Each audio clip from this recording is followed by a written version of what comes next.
Welcome! It's Clinical Role. We have our auxiliary players who will soon be intertwining with the main story. But we are battling illness tonight. Illness delayed us before, and now we're muscling through. So, fie upon you, illness. Well, Rachel, what is the nature of your illness? I had con crud. That was not fun. I have children in school, and it's also my first Canadian winter. So I feel like I'm getting it from all sides, and it's just not going away. Nice. Yes. Is there a difference between a Canadian winter and an American winter? Or well, I came from Texas, so there's a big difference between a Texas winter and a Canadian just the inclusion of snow beyond a dusting, not causing everyone to freak out and buy new vehicles. Yes. There's a lot of snow. I have snow tires now. It's a whole different world. It's a whole new thing. Amazing. They have to close the schools in North Carolina if it gets below, I think, 36 degrees is the high for the day or something like that. What? Yeah. In my kids' school, they said they will play outside up to negative 15. That sounds about right. Hello, Noah dear. Yeah.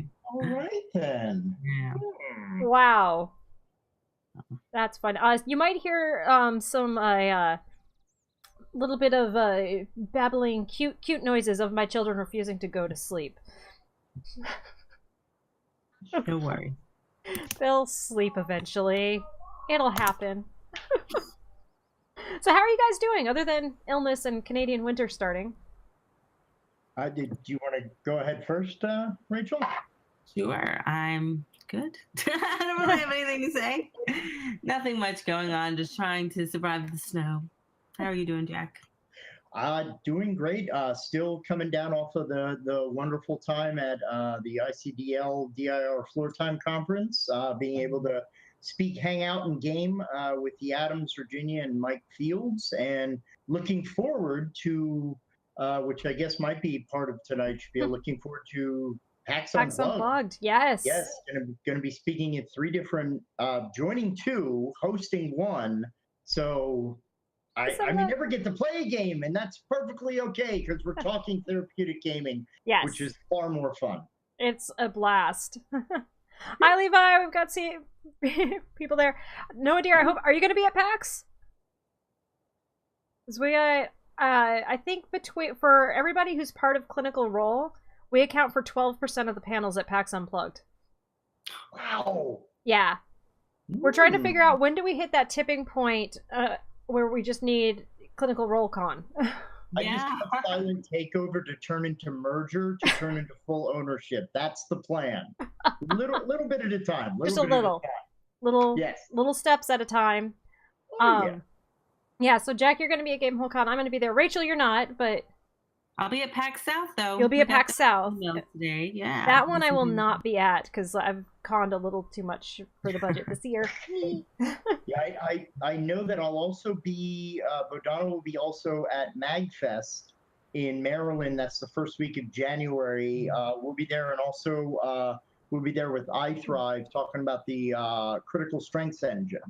So It's another wonderful, exciting game system that based on social emotional learning theory. So lots of great stuff coming up. So. That's amazing. Nice. And do you have any new things happening in your life, Rachel? Any plugs you want to make? Or PAX South will be there talking about myths about video games and gamers and the stereotypes of gamers. And I think Dr. B will be there talking about autism and gaming. So that's the end of January, San Antonio. Back to Texas winter in January. I'll have enough snow. We'll go back to no snow. So that'll be fun. You're going to be walking around Texas in a tank top and shorts and be like, it's so freaking hot. I'm actually going to Texas in a couple of weeks, and I was like, what do I even pack? Like, I don't even know anymore. Yeah, I think I'm finally starting to figure out the proper way to pack and travel and how to do this, but we'll see. You travel a lot. I think you get used to it when you start traveling a lot. Yeah. I'm ready to do PAX Unplugged and then not travel for several months. Yeah. I'm kind of looking forward to that. One of the things I do want to plug is my series Psych at the Table that's on the Geeks Like Us YouTube channel. While I was at GameholeCon, I got to do interviews with, let me see if I'm going to name drop a bunch here.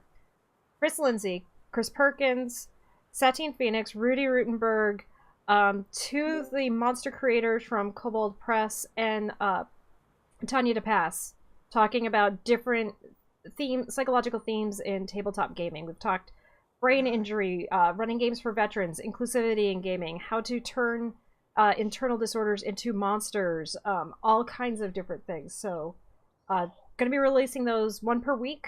So I'm going to try to every Thursday, including this Thursday on Thanksgiving, to be releasing a new Psych at the Table. So Awesome. That sounds awesome. And Jack, actually, I need to talk with you because I want to film one with you at PAX Unplugged. So Sign me up. Awesome. Well, so again, for our chat room, very happy to have everybody here. We are going to have the chat down while we play, and then around 10:30 we're going to take a break from the game, but we're not going to stop the stream. We're just going to all pull up the chat. If anybody needs to use the facilities at that time, they shall, but that'll be our chance to catch up with everybody in the chat room. So, without further ado, let me go ahead and bring up our music, and I will do the summary of when last we left our heroes. If Sirenscape will pull up. All of our music is from Sirenscape. The mixing and everything done by me, somewhat badly. Also, and one more plug to our amazing admin support and everything. I'm Sven, who is producing all of this and making sure the stream looks good and all the transitions are smooth and everything like that. So thank you very much to him doing this for us. Thank you. All right. While he plays Red Dead Redemption. All right. When last we left our heroes, they had been traveling to Kowert City. It's the city of all of the avian races, the Tsuri and the Aarakocra specifically. They've been asking for some help because things in the mountains have become strange recently. Creatures that normally dwell far beneath the surface have been seen coming out and causing problems. Specifically, they have been having trouble with basilisks, which for a flying race, getting turned into stone while you're 50, 60 feet up in the air would not be fun. So they asked for the help of our new party members here, and they complied. Enkai and Barron Valdus helping out to take care of these pesky basilisks, and returning to the city, where now it's been about just over 3 weeks since last we saw them. So if you guys wouldn't mind, can you tell me a little bit about what your characters have been up to in the past 3 weeks? Certainly you guys would be going out and helping a little bit with different beasties and things that needed helping with the city, but what other activities would your characters be up to? Well, I think the Baron and I have been doing some exploring of the area around. As someone who is drawn to water, being up in the mountains, the Baron helped me find some water where we could go and meditate. We found a little hot spring, and we would go down there and we would talk. And since I only just met him when we first made it up the mountain over the last 3 weeks, we've been getting to know each other. We're friends now, so that's been good. I've also been talking with the other air genasi who I met in the village, learning a bit more about where we come from. I mean, I didn't know anything. This is my first encounter with other people of my kind. So I think that's what I've been doing. Many adventures in the forest, trying to pick up clues to all the strange goings on, and nature decided to reward us by revealing a hot spring, a place of respite for all of our hard work, where we were able to enrich our souls, rest our minds, and fill our bellies. And it's been a nice few weeks for your characters. As you guys rest and going out and doing a little bit of adventuring here and there. Nothing so deadly as the basilisks that you've had to take care of. More just some mountain lions and bears and more of the normal sorts of things. And it's been a lot more of deterring the wild creatures rather than having to kill them. I'm just showing that this area isn't one to come to. One thing you've learned about Kowert City is there's really only one pathway that's suitable to take by foot. It is heavily guarded, and it's also very, very difficult to pass most of the year. It's usually blocked with snow and ice, and is very steep. So typically when you guys have been going out, one of your hosts will fly you down to where is a suitable area. But I'd say you two have gotten used to a few different modes of travel, because you've gone out a little bit with the scouting missions and things. And so one of the more common ways to fly around is actually they have tamed griffins, and they have harnesses for the griffins that they wear, and they set a net between them. And so you can actually... That was how Enkai was originally brought in to the city. She was unceremoniously thrown into one of these. Yeah, I remember those. Yeah. But you guys have kind of learned like how best to ride in them and how they can be sort of comfortable. It's so the first few rides were very disconcerting, to say the least. With how high, but what you kind of figured out too is like these griffins are trained to fly together, so it's actually a fairly smooth flight once they get up. But then you also, one item that you guys would have right now is you each have a talisman of featherfall. So Yeah. should something happen when you're high up in the air, you have been given these so that when you cast featherfall twice per day with it and recharges at every dawn. Right. And these have been gifts that Silverwing has given to you as a token of gratitude for all the help that you've been giving during the spring. Enkai, your time with the other Air Genasi, you've learned quite a bit. Mostly it's been education about how the world works, how it's connected, so how the other planes of existence overlap and connect with the prime material that you live on.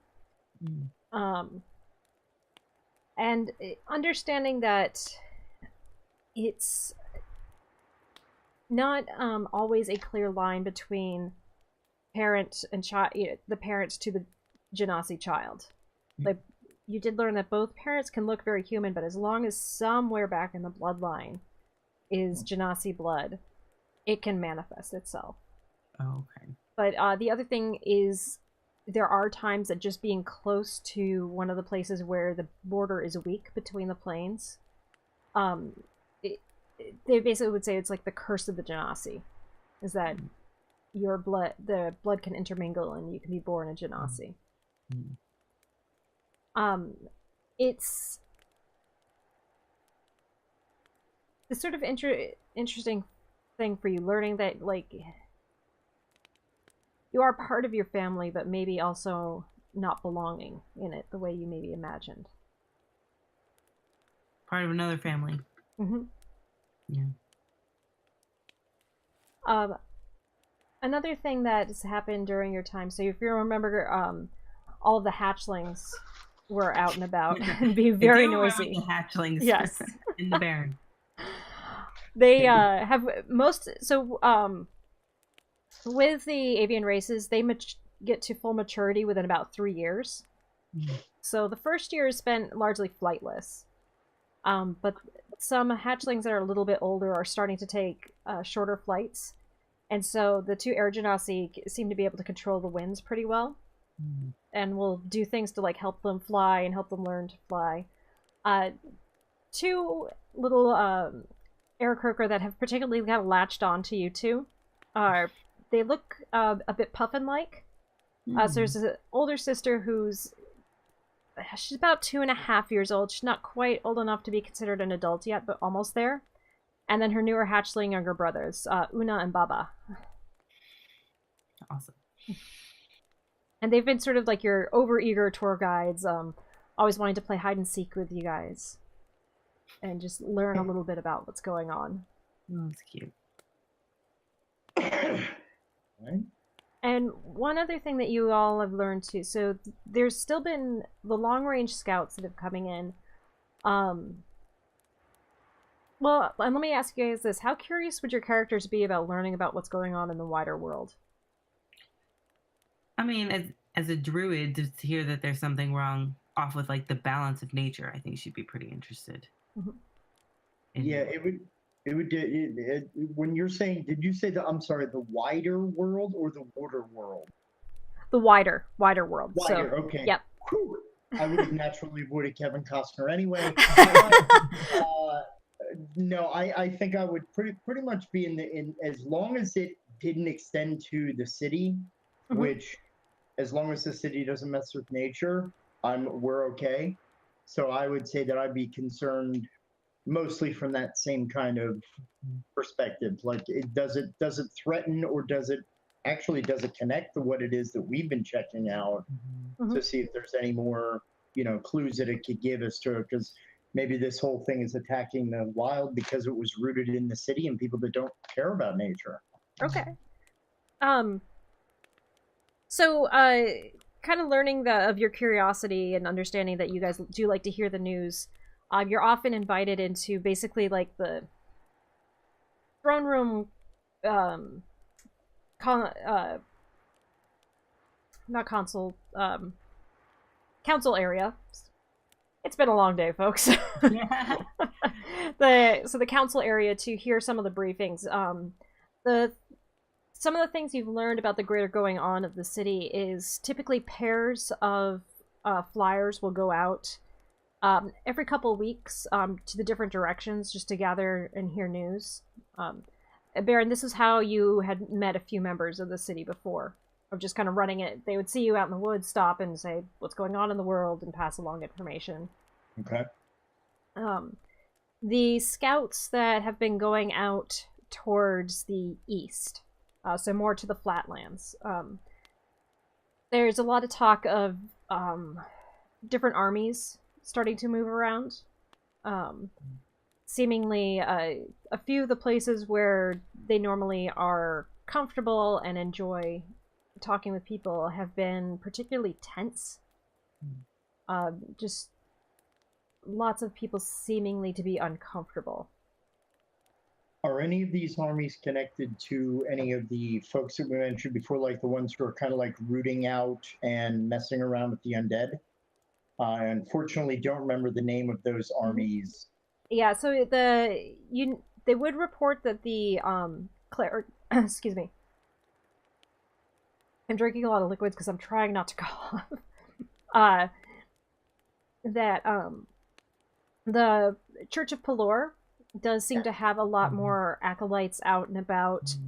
And they're being particularly rude and off-putting to the avian peoples, and so they've kind of learned to,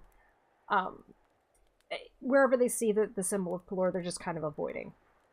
One of the things you're understanding is the avian races are seeing themselves as being very separate from what they call the lowlanders, the people who don't live in the mountains. And they're willing to make friends and befriend and give news to, but like they're not concerning themselves as much. Actually, let me have both of you go ahead and make some perception checks for me really quickly. Oh, and let me get you onto the mountains, because that's where you're at.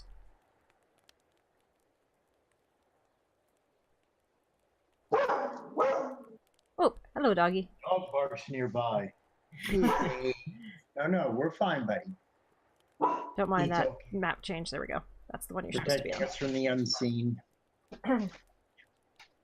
13 for me.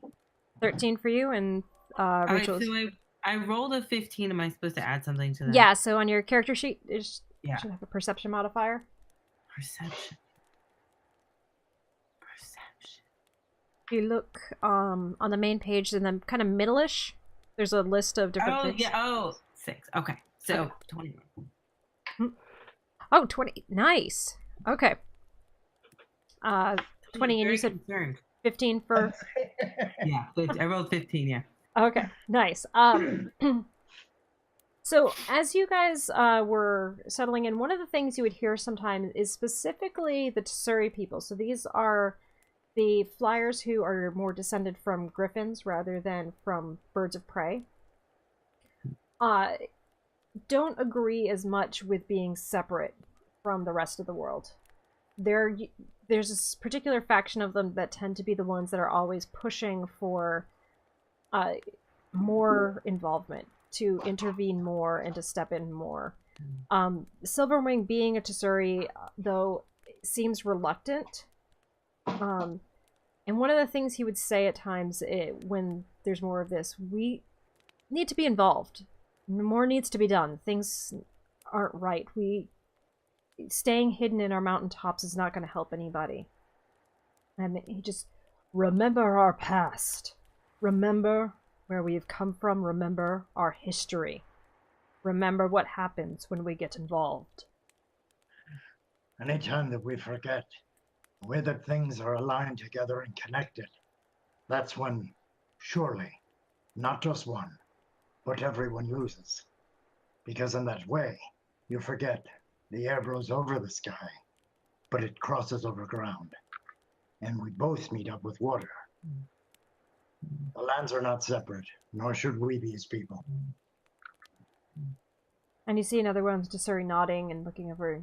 He speaks wisely. We need to be more connected. And the Silverwing gets very frustrated with him. Basically, he's like, you forget yourself. You forget where you came from.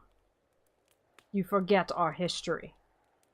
And at that particular meeting, things quiet down, and the Tsuri takes you aside after. It's like, thank you for speaking up for us. We speak for everyone, not just for ourselves, nor just for you. Well, he says to remember our roots. The Tsuri are supposed to be the ones who tie the plains together, who tie all the people together to improve quality of life among everyone. It's not our nature to hide in the mountain peaks. So why do they prefer to hide in the mountains? Do you think it's fear? I know it's fear. Fear of what? Eventually the fight will come to them, whether or not they bring it themselves or not. You all are... How much do you know of the history of the peoples in the lowlands? Not much. I mean, I know very little. I've been on the water and minding my own business. I did notice that the people in the lowlands have changed recently. Things have become more tense, as we're now seeing up here in the mountains as well. Well, there was a time before, well, Sojiafar calls itself an empire, but there was truly an empire that stretched from the mountains all the way across the lands, to connecting to the other side of the seas. The true empire, but it befell to war. The Tsuri had managed waypoints, towers, all along the low grounds to connect and to offer hospitality, but one of the warmongers knew that we, being keep flyers and could cover more distance in a day and pass information on faster than anybody, were threats to any moves of war. And so different campaigns were started, and eventually we were driven nearly to the point of extinction. For our species' survival, had to flee to the mountains. It's only been in the last decade or so our population swelled enough that we could consider spreading out again. So it sounds as though all man's barriers have done is separated and not connected. It seems like somewhere deep in your mind, or maybe in your heart, there's a place that you are speaking of or thinking of that perhaps we could be of some good. Perhaps if you could point to where that is. From a higher vantage point, barriers are meaningless. It's just a stretch of ground. So let's go where we can have the most impact. I grow tired sitting up here. Oh. Well, I do too. And thank you, Baron. If it's time to adventure out, I hope I can adventure with you. As long as my companion has no quarrel with that, I have no issue. No, not at all. Kind of smiles, and the Tsuri do have crest feathers. They kind of lift up. And that's one of the signals you've learned. Like, you've gotten a lot better at reading the features, because when they kind of smile, it's more like the face feathers puffing out and the crest feathers coming up. And just I like that. That's cool. Yeah. And he just kind of warms up and say, "Well, I'm free. If you ever find a place that's in need, let me know." Of what manner of skills do you have? Are you a fighter, archer, tracker? Archery. But mostly I'm a healer. I prefer trying to help. I'm a good scout. Good eyes. And the friend that's there's a friend standing nearby, kind of behind, like, I'm always good at finding trouble. Leaping before you think. And why are we reading any further? It seems like a perfect match. He kind of shakes his head. He said, "Well, let me know if you hear of anything. I'll be glad to go out with you." Some of the other news that you hear, you guys are pretty far up to the north. Pretty much, there's a little bit more mountains to the north of you, and then it's ocean all the way to, like, the North Pole region of the land. So, not too much news from the north, to say. Just more they're giving news of, like, how the spring thaw is coming along, when the different parts of the trade routes are starting to clear up for the ships to pass through, so they can just have an idea of when different supplies might be able to be gotten from where. To the south, let's see. They would report, in the mountains, kind of more of the same. A little bit more of activity from deep-dwelling animals than would be normally expected. The floods have receded in the plains, and it seems like the spring crop has gotten in from the Durar plains. Far scouts going to far to the south would report that different drow attacks have been continuing towards the land of the elves. Baron, you would know that this isn't all that uncommon. There's some sort of passage to the Underdark close to the lands of the Wood Elves. Sorry, guys. No. Does it seem like the fighting is standard, kind of, we're better than you, no you're not, yes we are? Or is there something that maybe a little bit more drawn out, or one area or another?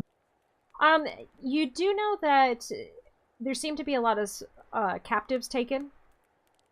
To what purpose, you're never sure. But that's sort of always been the thing.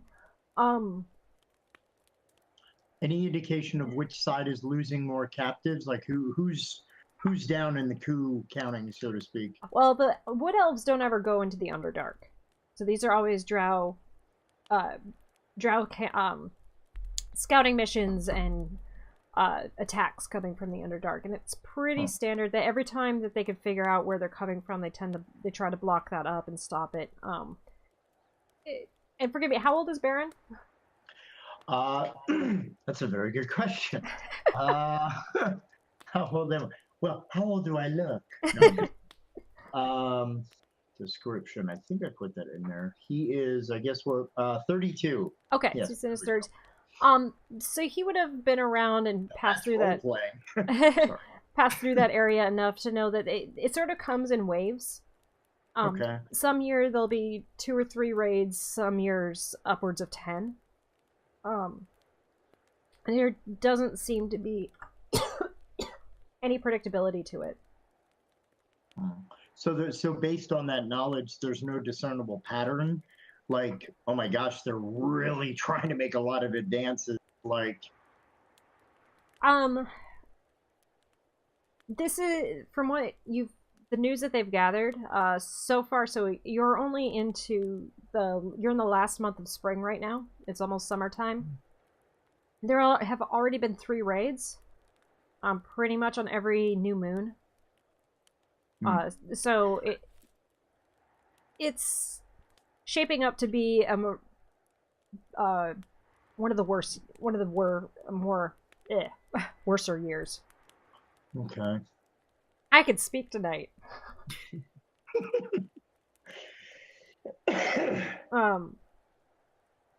Then from the west, you're hearing in the kingdoms to the far west, pretty much.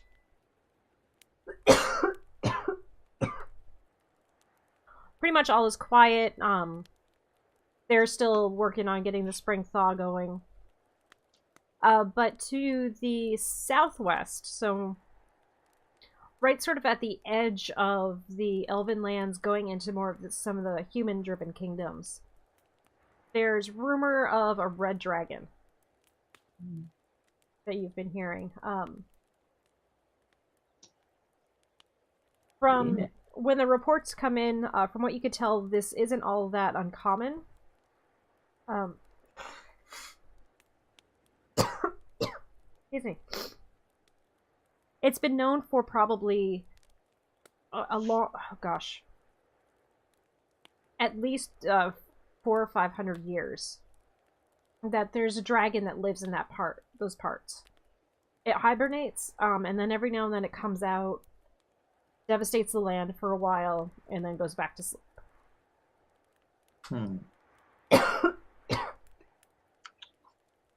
So they're mostly wondering, there's a lot of debate on if it's truly waking up or if it's just making grumblings of waking up. There's lots of different stories of, well, we could, some people going in like, let's go slay the dragon. It's like, yeah, this thing's pretty powerful. Let's maybe think that through a little bit. You get this, from what they talk about, there's times where it sort of basically wakes up, comes out for a week or two, and then goes right back to sleep for, another 50 or 60 years. And then other times where it'll have a wakeful period where it's awake for months. And so they still don't quite know what they're looking at right now. People are trying to start evacuating the areas, just in case. How far away is this from where we are?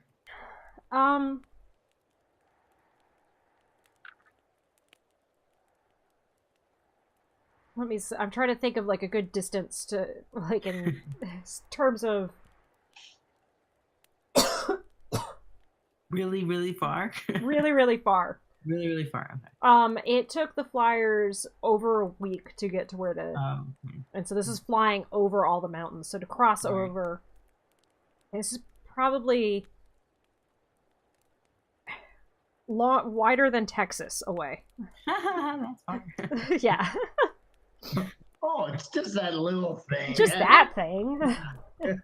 Oh, the Moonlit Mountains are a humongous range of mountains. So it's peaks and valleys similar to the Alps, but it's several hundred miles.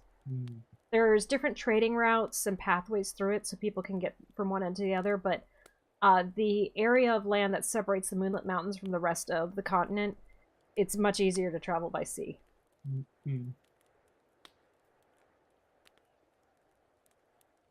Just wondering if maybe the dragon is related to all the animals and the creatures being displaced. Whenever nature is not feeling at its best, we often see many symptoms.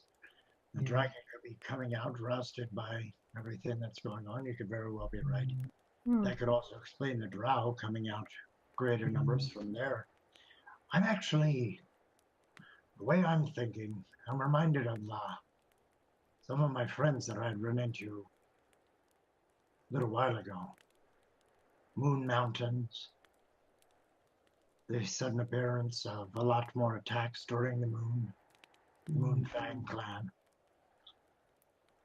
I'm wondering if there's any significance to all of this lunar appearance, shall we say.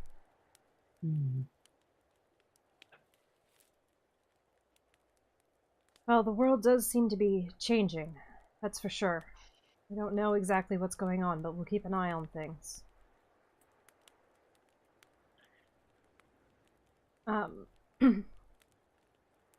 The next day, you hear a bit of hubbub around as Silverwing. It seems Silverwing's been summoned for some sort of important audience,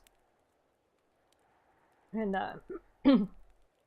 he's very.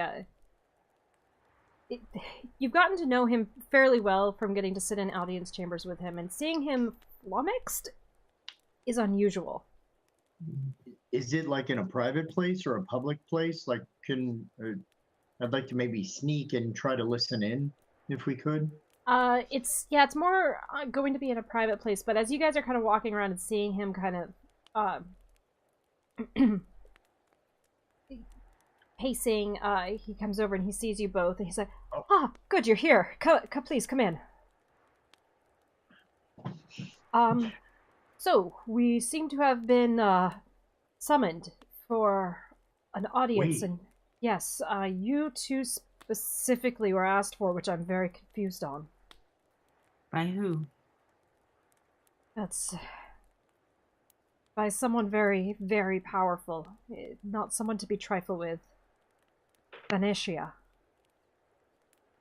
Any recollection? Go ahead, you guys, make a nature check. Ooh. I'm good at that. Nature. 17. 19. 19. High enough. You know this is the Queen of the Birds. Oh. She's called the Mistress of, she's called the Swift and the Wise and the Queen of the Wind and Sky. Why would she want to meet with us? I don't know. She's never asked to meet with anybody but the leader of the city before. So does that mean that she's angry or needs help? You Pardon the ask... phrase, but I don't know what may have ruffled her feathers. Yeah, it's just he kind of I'm chuckles. sorry, I had to. He does actually kind of chuckle at that. He's like, I don't know. Typically, she doesn't summon me unless it's for a vision or something. She's only usually seen to give tales of warning or woe, of things to become. We've had such a good time lately. Of course, bad news needs to pop up. It needs to have its balance. As it does. But she's going to be arriving soon, in the upper spire. I'll help get you guys up there, but a few things of note. She is incredibly prideful. Be respectful in your tone to her. Answer her questions directly. Baron, I always appreciate your jokes. I love your humor. I don't know that she will. I will be on my best behavior. I'll make sure he's on his best behavior. Thank you, Enkai. Challenge accepted. So he reaches down and says, well, are you two ready? Do we have a choice? Do we have our talisman?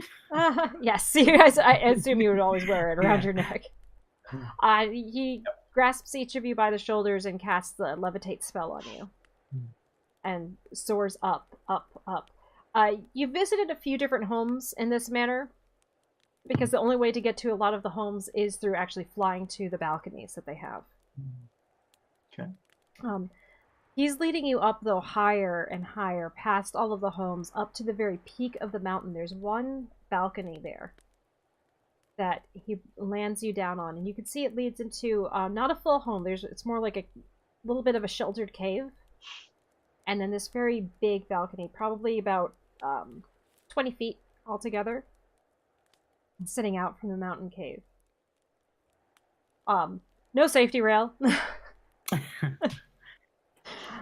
So you guys are incredibly high up. Yes, and incredibly far away from the edge of the balcony with no safety rail. That is something you do notice somewhat uncharacteristically for Barron, that he is a bit timid trying to play off his trepidation about the sheer face of drop. All right, and Silverwing looks at you both. He's like, if you wish to rest in the mouth of the overhang, I would. It's all right. No, I don't think anyone would be offended. She's probably going to have her guardians with her. Just be aware of that. They obey her commands, but don't assume they're tamed. Okay. I will take your lead and yours. You guys wait probably for a good 15, 20 minutes. And then there's this thunderous sound of wing beats coming down. As you see this very strange form in a lot of ways. This does not seem... I'm sorry, I'm trying to change music up and it doesn't seem to want to be playing. I'm going to refresh Sirenscape. Please hold for music.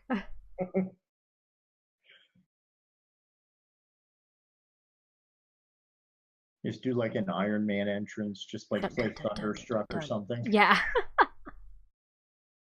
I don't know. Okay, I'm not going to worry about it. We're not going to get sidetracked by no music. So what you see coming down, you see this winged woman. Any imagery of angels that you've seen immediately come to mind when you first see her. She's these large, dark, grayish, almost black wings coming out from her back. Her face is human, but very hawk-looking, sharp, angular features, with head and torso of a human. But as you can see, as she gets closer, her legs actually end in taloned feet of like an eagle or a hawk. And you see flying next to her are two giant eagles, one on each side. And as she lands, she stands actually taller than any human. She's about 7.5 feet tall. She wears this interesting plate mail armor that looks like feathers across her body. And at first when you looked at it, it looked like she might have been feathered on her body, but you see quite clearly that it's actually armor. Barron kneels. Yeah, definitely a curtsy. Mm-hmm. And you see Silverwing also like take a knee down, looking, and he's like, "You summoned us, my lady." You just head up, body kind of looking around. Yes. These are the ones that I saw in the vision. Arise. It's easier to talk that way. You are? Looking at Barron. Barron Valdus, Ranger and Protector of the Wild. And you? Enkai, Druid, also Protector of the Wilds, and one with the sea. Thank you for being so far away from the sea for this. Silverwing, what news of the world? And he bows his head and quickly relays a lot of the same information that you all have been hearing of. The building conflict, different armies starting to move to the east. The animals coming out, acting a bit unnaturally, the basilisks that you helped take care of. I've been reading the clouds and the skies. They speak of troubled times. And she points up towards the skies, and she's like, "Have you been following the stars, Silverwing?" And he looks, "Yes." "And what have you been seeing?" And he's kind of sheepish at this point. He's like, "The hero is rising."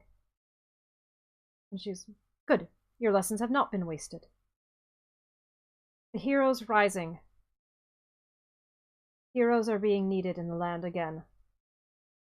I was told that there were 2 that were here that are needed elsewhere. There's a blight coming into the mountains." And she holds up her hand, and you can see this sort of image, this map-like image in her hand. And there's this little flash, and you have that sense of that's where you are. And then to the south. So the mountain range, it comes down, and then there's this big indent where the plains are. This is where all the food is grown, essentially, for the eastern part of this continent. And then it comes down again. You guys are more up to the north here. And it's this a little bit north of the plains. Another light flashes. "People who are protectors and friends are in trouble and need help. Some help's coming, but more's needed.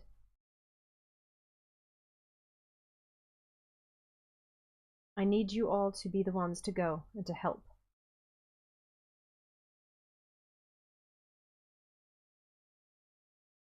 You have to rejoin the others that need you there. I'm looking at the Baron to see if he knows what's going on. If I may be so bold, who exactly are the heroes that need more assistance? Are they known to me or us? Have you ever had to read fortunes, Baron? I can't say I have, unless you count omens fortunes. Well, omens, fortunes, similar things, right? How clear are they? Hard to say. As of late, they've been somewhat in flux, almost as though nature herself is confused about which way to go, which way it shall go. Yes. So my omens have not been clear. Nor have mine. I just know that there's...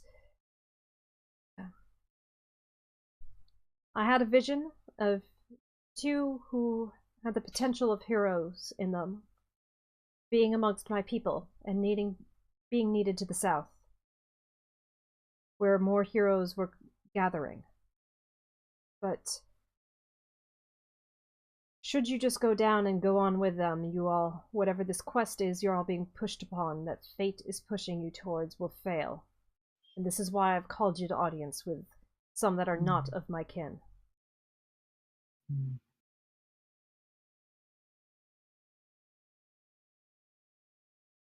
The grotto of the mother needs to be paid a visit to before any further steps on the quest can be taken.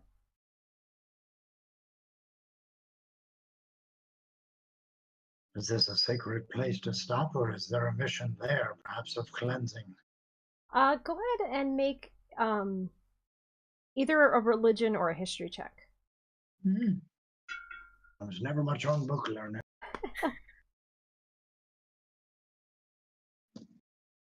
10. 9. Yeah, you guys have never I heard of this. skipped that day. Yeah. Never heard of this before. I was looking at Lee. She just kind of like, oh my gosh, I keep nudging my microphone. Move it. I'm gonna try my best not to hit it. She looks at you all and is like, the Great Mother is calling, saying that your hearts, each of your hearts are unsettled.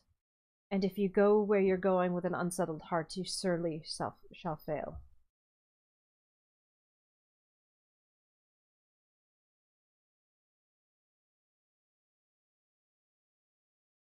Well, then let's go. Yes, at this point, there's no use in arguing or fighting fate. Yeah. She nods and she snaps her fingers towards one of the giant eagles, and it comes forward. And you notice that in its beak, it's got a number of leather thongs with small white feathers, interestingly, on them. I say interesting because you don't notice any white feathers on any of the creatures that she's around right now.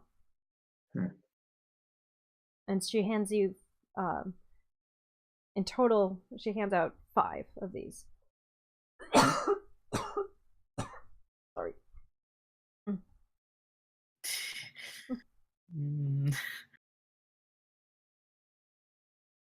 Will there be others meeting us there? Go. You find the other heroes. Those will guide you where you need to go next.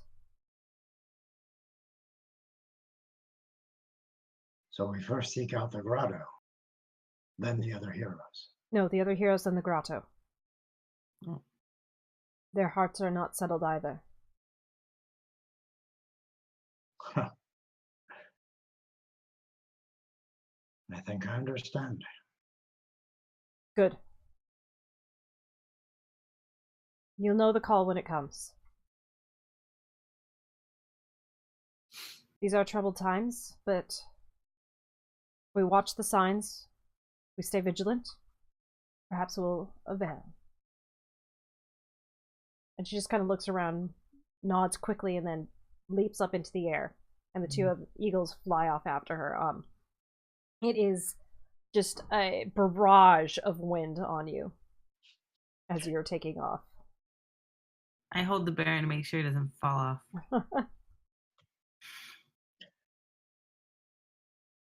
So apparently our deeds have reached great minds and great heights. How soon until we thereafter find free?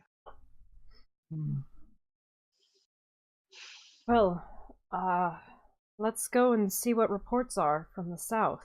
Come on, are you ready? Yeah, let's do it. All right. We had no choice. He puts his hands on your shoulders again, takes off, and you guys again feel the levitate spell taking hold of you. It's this kind of weird feeling of just like, you're not flying, you float. You weigh nothing. And so, like, you're basically more just wind resistance that he has to deal with as he flies down. So we're less passenger, more cargo. Yes. When you guys get to the bottom, like, you see a familiar sight coming, running up to you. This big, kind of puffy, white little Aarakocra. Baron! You fish? Would I normally just try to keep one on knowing that this is kind of a regular occurrence, or? Probably. I think, yeah, you would. Okay. Let me see. Hold on. Wait a minute. I totally do the whole, what's that behind your, like, I don't even know, it wouldn't be an ear. Just kind of, yeah, ear hole. Yeah. It's just like, What's that behind you? Go ahead and make a sleight of hand check. all right. 10. And it's a baby. So you do this, and he sees the fish. He's like, and just as soon as he's eating, you see his older sister coming up. Baba, stop running off. He has an adventurous spirit. Take it easy on him. He's gonna be trying to jump off the cliffs before he's ready. Nature will tell him when he is ready to fly, he will take the leap. I'm hearing myself through somebody's system here. Sorry to disrupt. I don't know. Is that mine? I don't know. It just started. Yeah. Now I hear me. Might need headphones on, you guys.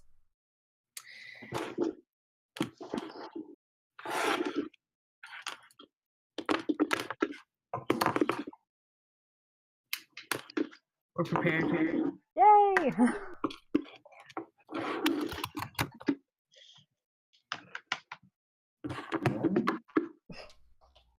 getting the spaghetti string of cords all done. My only problem is I have like 8 million cords over here. I have like charge cables, speakers. No.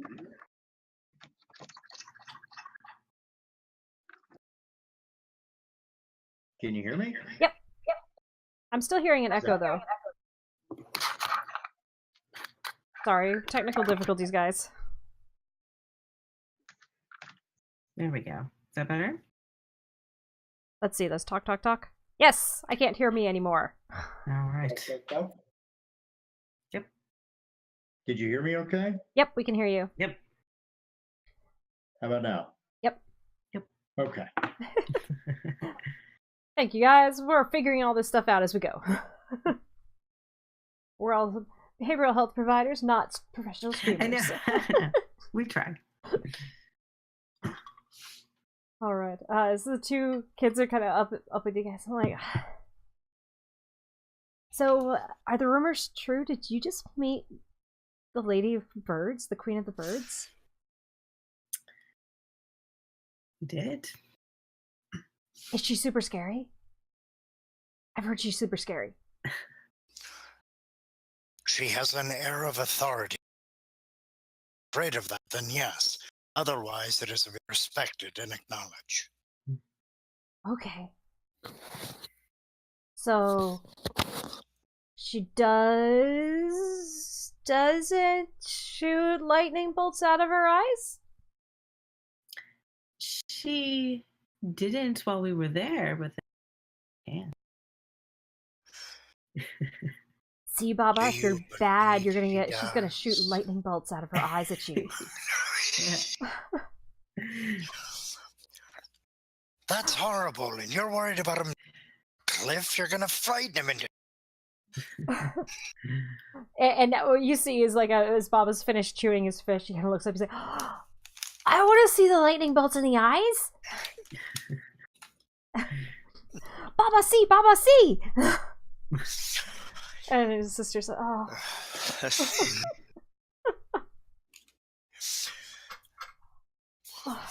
Well, does this mean you guys are going to be leaving soon?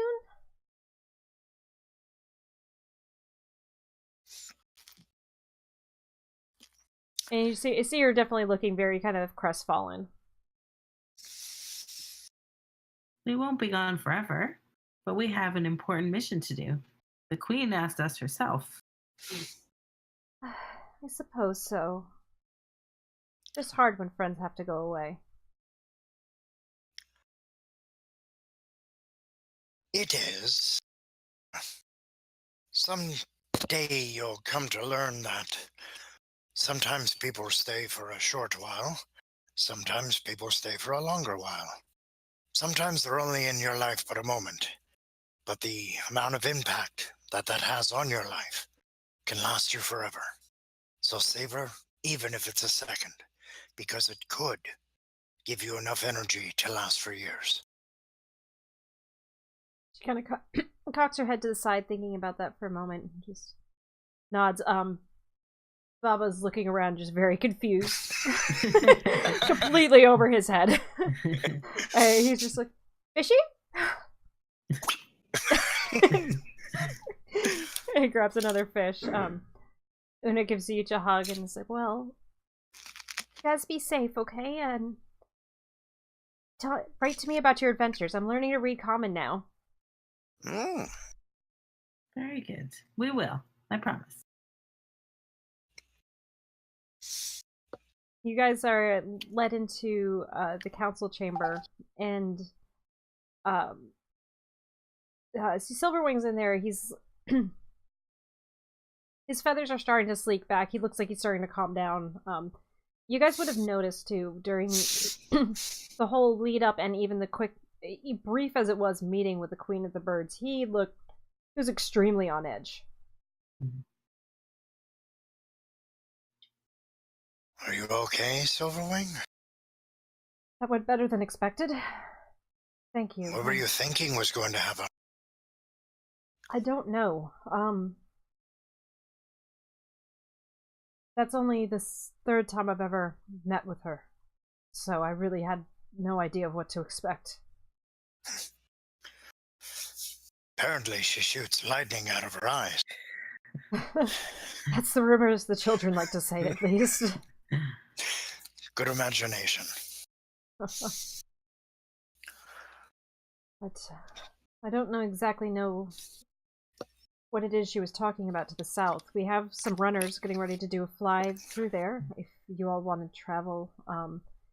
And at that moment, Aarakocra with more of like falcon colors, very slick, looking like a very fast flyer, comes in and says, "Sir, urgent message from the south." Hmm. And he passes forward a sealed messenger tube. And you see him look at the seal and kind of breaks it and opens up this tube, and there's a bit of parchment inside. Well, seems we know what the trouble is to the south.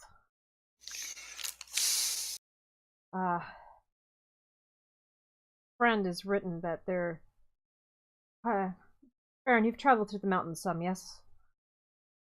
Are you familiar with the Temple of Moonlight, sometimes called the Temple of the Seven Towers? Sorry, say that one more time. Literally, my headphone got there. I was like, what? You're good. The Temple of Moonlight, or sometimes called the Temple of the Seven Towers. Would that have been, just for Jack's memory, would that have been the one associated with the clan? No, so the clan wasn't part of the town. They were in a village that was more to the west of where you guys are. Okay. Would I have heard of this? I mean, it seems... Could I make an Arcana or a History, or... Do a survival check, actually. Oh, that kind of fits for this. Sure. 17. 17. You're familiar with it, but you have not visited there yourself. Okay. I just come across my travels. Been there as a visitor or guest. It's a temple for the training of monks. Is it in peril? They're under siege by followers of Pelor, it seems. They're asking for our help. How fast can we get there? Well, it's take probably the better part of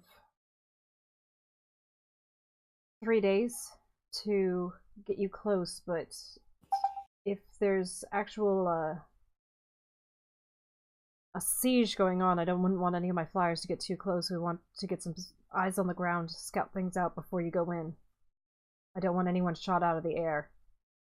I don't want you guys to have a reason to test those medallions that we gave you. What do you say we should do, Enkai? That's where the Queen said we should go. I think that we have to go.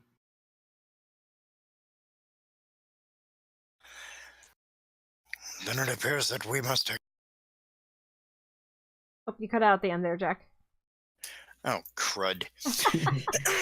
I don't know what... It's an older mic.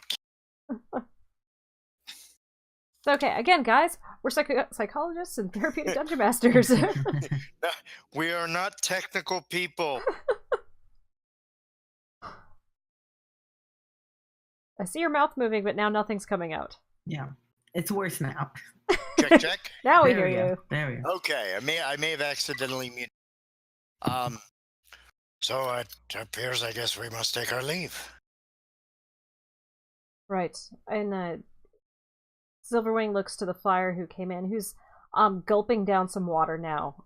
As you're looking at him, again, it's a little hard to tell with the avians, just because it is so different from the humanoid races, but after a quick look, you're realizing, like, he looks exhausted.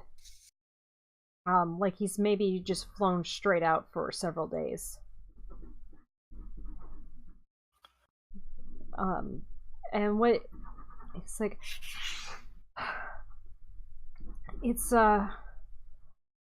going to be several days flight, 3 days down, but it's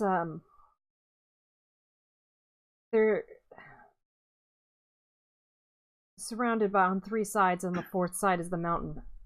Probably, if we get close at night, we can do a quick dive into the sanctuary, but I wouldn't suggest flying straight in.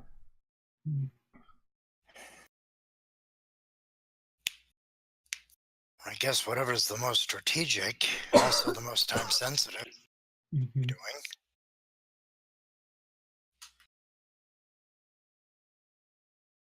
I can only speak for what happens once we touch ground. You're more of the expert when it comes to our approach. Well, we could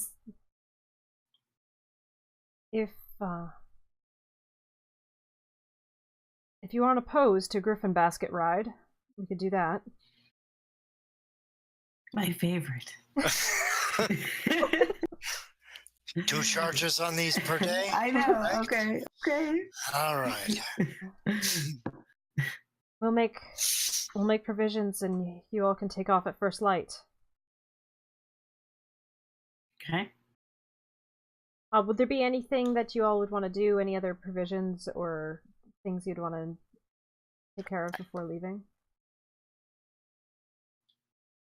I was going to say we should try to go to the hot spring. Oh, yes, clear the mind. I likes. Yes. Yeah, all more kind of businessy, because that's kind of where Baron's head is more kind of sliding, is probably make sure to stock up some full on arrows in the quiver and whatever rations we might need, just in case of any kind of emergency when we get there. Yep. And you make those requests known, and you're going to be given a good amount of provisions in the morning. Fresh water, provisions. You will be given a medicine kit, and then also plenty of arrows and Okay. any other small things that you guys would need.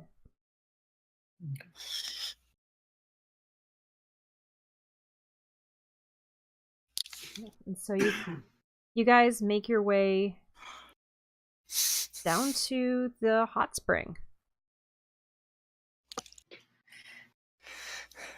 Well, I guess we're leaving in the morning. How do you feel about it? For as much as I know that nature has signs and omens, and it tells us where we need to go and how things need to be, doesn't mean that you're always happy about the trek you have to take. I don't think worrisome is the right word, but it's something close to that. I'm not sure what to think. I came here looking to learn more about myself, and now I feel like we're on a quest to restore nature as a whole. Perhaps in restoring nature, restore connection to your... Then again, perhaps I'm just a forest. Perhaps I'm just a tree-hugging ranger. But what have you learned of yourself? You've been here for a while. I've learned that I'm different from who I thought I was. I've learned that my connection to this world and to other worlds is greater than I thought it was. I've learned that there's more to life than sailing. But so much water covers our world. How can things be less than sailing? Seems like that would be the predominant way of people and things. Well, maybe after our mission, I can take you out to the sea. The hot spring is nice, but there's nothing like the sea. I've always preferred, to some degree, slightly more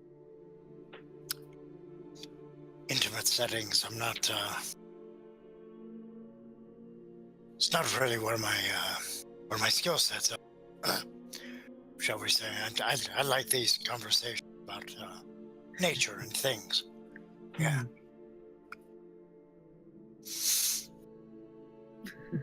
Very nice spring, isn't it? It is. It is. I guess we should rest. Make sure our talismans are charged for tomorrow. Yes, that resting gets rid of that touch of the nerves. Yeah. Very good. You all make your way back up to the city, getting a long rest in, overseeing the last of your provisions getting set up.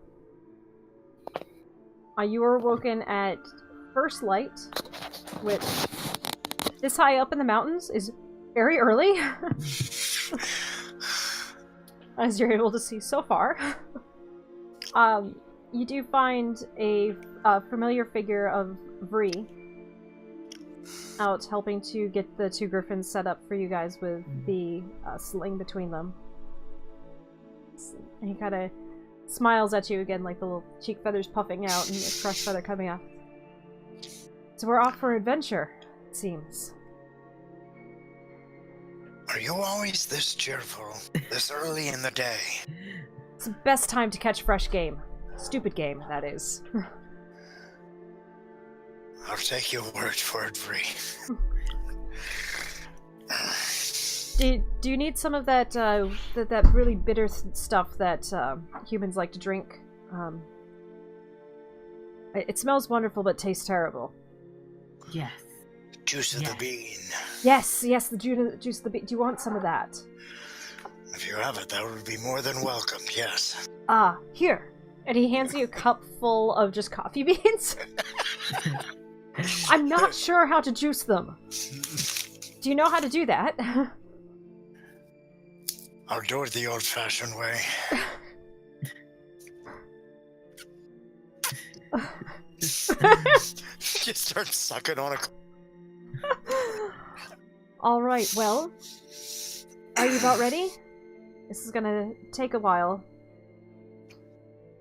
Do you have everything that you need, Enkai? I do. Alright. Let's go. Let us add one more page of adventure to our journal.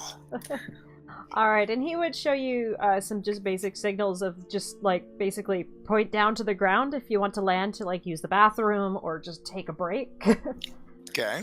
And then as he would fly by, he would just basically do this, and as long as he answered like that, like, 2 is fine, we're good. This is need a break soon.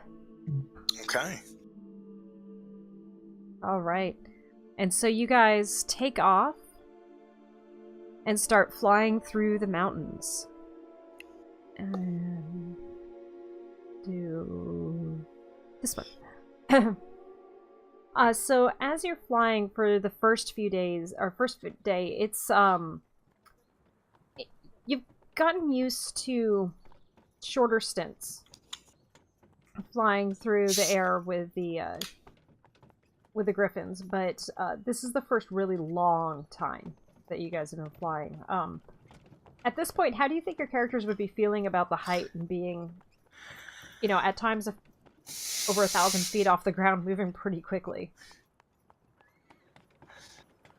Not comfortable. Like, my first experience was already traumatic with these griffin nests, and now I'm on them for 3 days. I think I'm just, like, clinging for 3 days. Yeah, I would say Barron is pretty much about the same. He definitely does not like it. If it's a height where I can see a slightly less high landing or earth outcrop beneath me, then I'm okay. Okay. But if it's like I'm looking down and it's like a patchwork quilt, you know, because of like, well, here's brown land and here's green land and here's yellow land. You know, then I'm like, no, not so much. away in my beautiful balloon isn't my preference. So I will probably be clinging, but at the same time engaging in very exaggerated nervous small talk to try to allay the fact that I'm nervous and probably wetting myself a little. All right. How about both of you make Constitution saving throws for me? Oh no.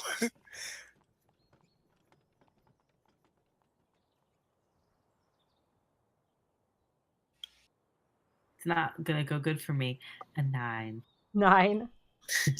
12. All right. You both are decidedly uncomfortable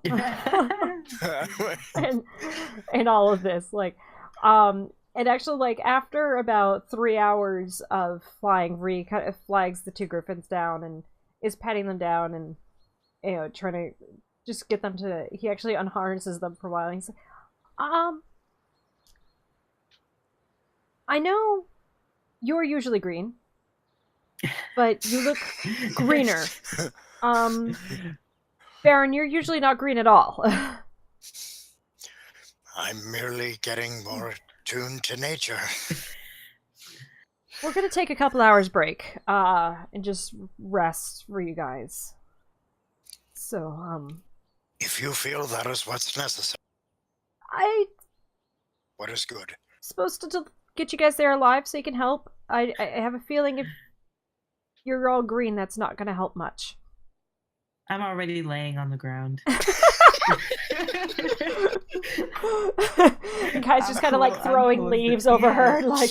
Yeah.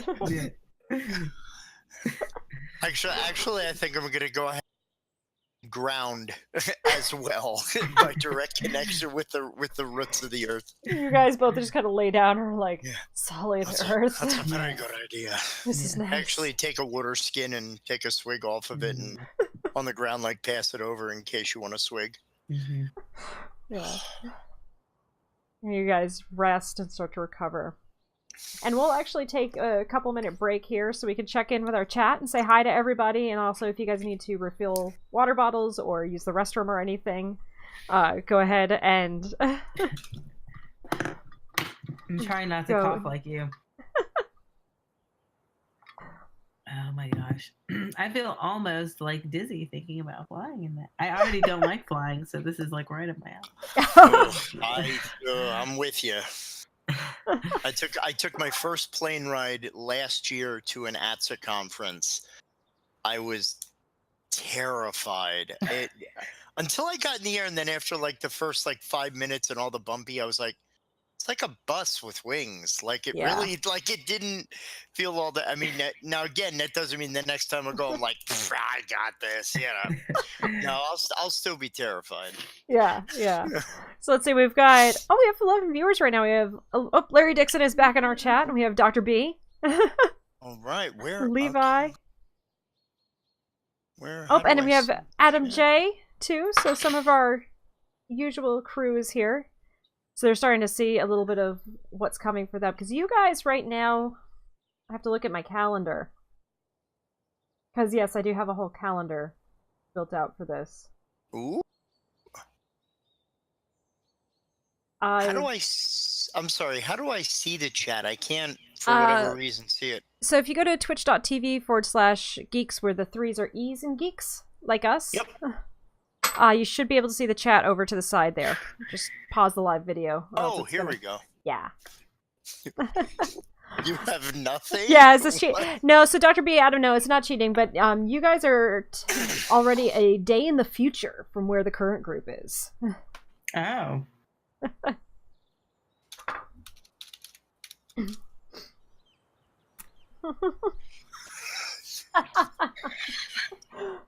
Yes. So, or actually, yes. 1, 2, 3. Yeah. Oh wait. 1. I will say this too with the travel. The way it's going to be going is, you guys are probably adding on an extra day of flying. Yeah. Sounds about right. Fair enough. It's not really great for like the siege happening, but yeah. We'll just siege about that. Sieging about that. Oh, sorry. Thank you, Larry. I think puns are like vitamins for me. Oh, thank you. Oh, this is absolutely. There's nothing in the world that compares to role playing. This is so much fun. Yeah, I apologize to everybody for the coughing and stuff. I am still getting over con crud. I'm sorry for the obsessive drinking. I can't help it. Although it's not even like, Dr. B, you gotta hook. This is just water. Where's Dr. B when you need him? He's too far away. Yeah, he needs to make his famous Manhattans for all of us. So, Rachel, we're going to have to talk you into coming to PAX Unplugged next year. I'm pretty close. Yeah. Yeah. You're not that far, and it's a very fun... I'm not. I'll be very happy to go. Google gobble, Google geeble. You to the dark side. Yes. Oh, yes. Bring you to the tabletop world. Do I turn water into booze now? Yeah, I think that has to be... When our groups converge, it has to be something new. Yes. Yeah. Oh, yeah. I'm looking forward to the challenge I'm setting up for myself as a DM. It's not anything I've ever done before, so that'll be fun. Oh, are you? It's so running for like the entire 5 at one. Oh, I've run big groups before. Like big groups aren't the hard part. It's all the other bits that are coming around it. Yeah, I'm always fascinated by the use of Roll20 and all that. Like this is the whole new tech is just so absolutely fascinating. But I can imagine that keeping track of all the different moving parts can be a bit of a challenge while still maintaining the story. You know? Yeah, running the story, making sure the video's looking okay, reading through my notes, checking up because I've got 1,000 different tabs of where I have all the information, and then Sirenscape for the music, and then Roll20, and then checking rules and stuff on D&D Beyond. Not a sponsor, but they're awesome.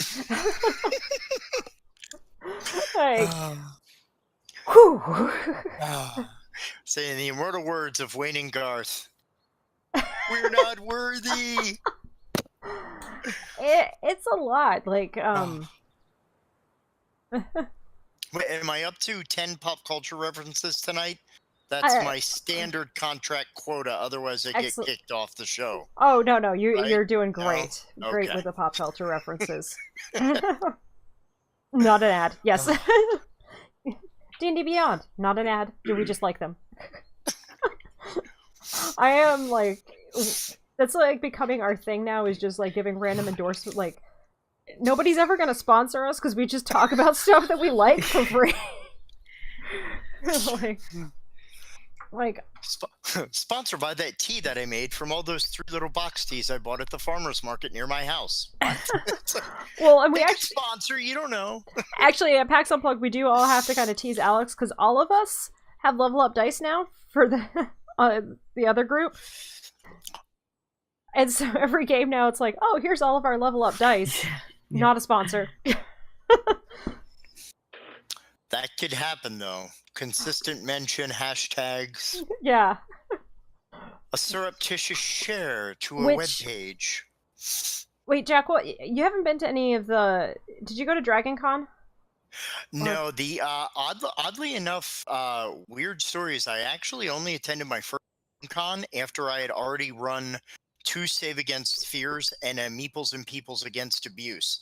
Wow. So that's when I attended MEPACon in Scranton. And the largest I've been to gaming-wise would probably be PAX Unplugged.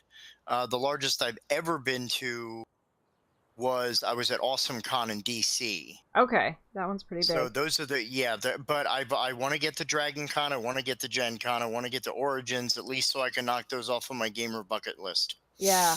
Well, seriously, if I can get you out to Gamehole Con next year. I'm actually trying to look at getting to Gary Con as well. Oh, cool. I've heard really good things about Gary Con. I've heard nothing but phenomenal about those. Plus, I have the pride that, courtesy of one of our Bodan ninjas, Mr. Greg Barry, we were actually able to get some Save Against Fear dice bags into the hands of Luke Gygax's children. So our dice bags have made it into gamer bloodline par excellence. That's plus, cool. there's a lot of great people that go to Gary Con. Yeah. Margaret Weiss is out there. Merle Rasmussen goes out every year. Frank Menser is out there every year. So it's a great time. Yeah. No. And that's I think part of the fun of Gamehole Con was it's actually a smaller con, but with lots of people there, so you actually get time to sit down and talk. Because, like, at Gen Con and at all the PAXs, it's sort of just run, and you never have time to sit down and Well, it's actually like chat. Disney. You're pretty much in lines all the time, is what I've heard from most of the larger fare. Yeah. But it's, so how do I change my passwords, asking when we're going to get the giant crossover game? It's going to be in December, I think. We got to figure out the exact date that everybody can meet, but Ooh. if that works with everyone, I think. I'm hearing an ooh from Jack, so I don't know if that will work with his schedule. Not a crossover games. Hey. Oh, that's coming. Yeah. So I think I'd have to look at the calendar. We could do scheduling on stream, because that's thrilling, right? Scheduling. You said we're psychologists. But- We're really good at scheduling. I mean, that's like our wheelhouse. I'm not. I actually bought a plane ticket for the wrong day. I am horrible at schedules. I'm actually, as a clinician, I'm actually good at notes, which I think is one of the odd things. Normally, it's not. I like writing notes. That's kind of weird. Yeah. How can you be bad at But yeah, calendar. I hate Outlook. I absolutely hate Outlook with a passion. I Yeah. like to be fluid, man. Like I'm Yeah. like in win. You know what I mean? Yeah, I bought a ticket for Wednesday night, and I'm working on Thursday. And of course, I bought the non-refundable ticket. Luckily, it's a cheap flight, because I'm just going from hub to hub. Is it a TARDIS ticket? Because if so, that still totally works. I wish it was. But no, that was my brain. Like, I had to laugh because I have this anxiety. So one of the things I struggle with is dyslexia. So, like, I misread things a lot, and I think I read something and I don't. My brain's just substituting in stuff that I think is there. And so I have this huge anxiety of booking a hotel in a wrong city. Or getting flights for the wrong days and times. And today, I booked a flight for the wrong day. I'm flying out on the right day. I just flew in a day early, so I had to buy a secondary one-way ticket in. Now, does this operate much like a Las Vegas vending, like slot machine, where like once you order the incorrect ticket, that means that like you're not going to hit for a while at ordering another one, or? Is that how that works? I don't know. I mean, Hopefully. like, I was so paranoid and very, very worried. I made sure that I got the right date for the second one, and I am flying at the right time, so... But... Yeah, that was an $80 mistake. So, there you go, Internet. That's my... big screw. All right, is everybody good with hydration and fluid exchanges?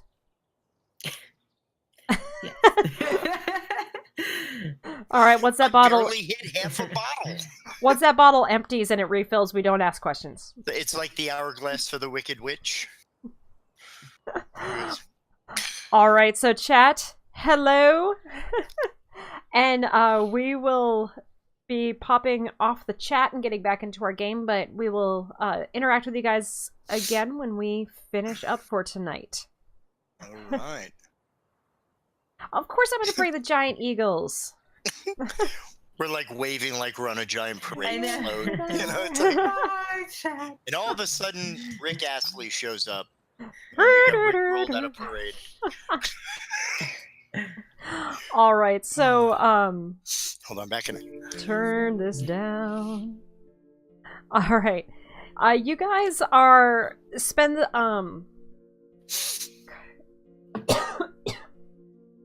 most lowest con saves, and the fact that you guys don't like being up in the air is probably about an hour and a half to 2 hours on the ground. You have a lunch. And really work on calming the nerves, bringing everything down, bringing everything in. And then it's back up in the air again. But what Bree has you guys do for the rest of the days, you fly for about 90 minutes, and then you stop for about a half hour, or a little bit longer if needed. Okay. That helps. That's good. Yeah, this does considerably help. Actually, hold on. Mhm. Before we head up, can I make a nature roll to see if I can think of, and if it's possibly close to us, a nature root of some type that we might be able to nibble on or suckle on to relieve nausea. Oh, go for it. Wait a minute.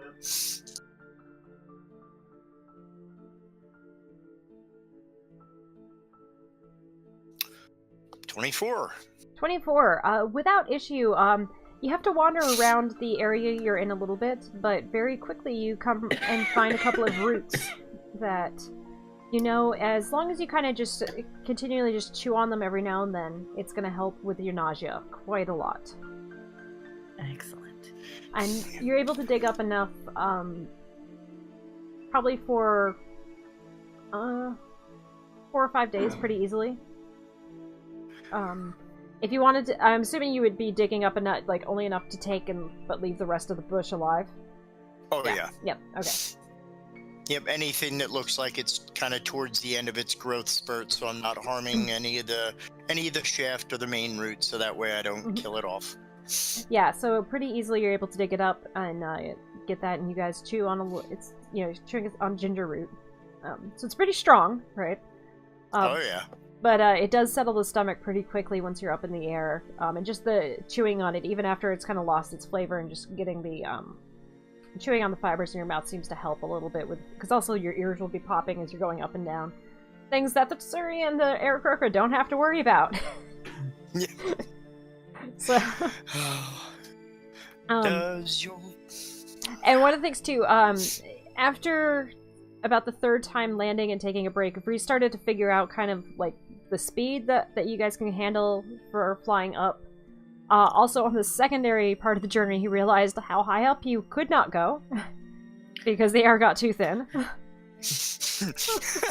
And we passed out? Or... You guys didn't quite pass out, but he looked over and like... Is this the D&D version of B.A. Baracusing us for like an A-team flight? Like they knock us out, you know?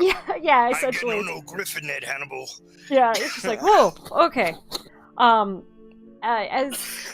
you guys do one more round of flying, and as you're landing, Breed's going, so I think it's probably going to take us 4, maybe 5 days to get there. We're having to fly a little bit lower and take more breaks than we're used to.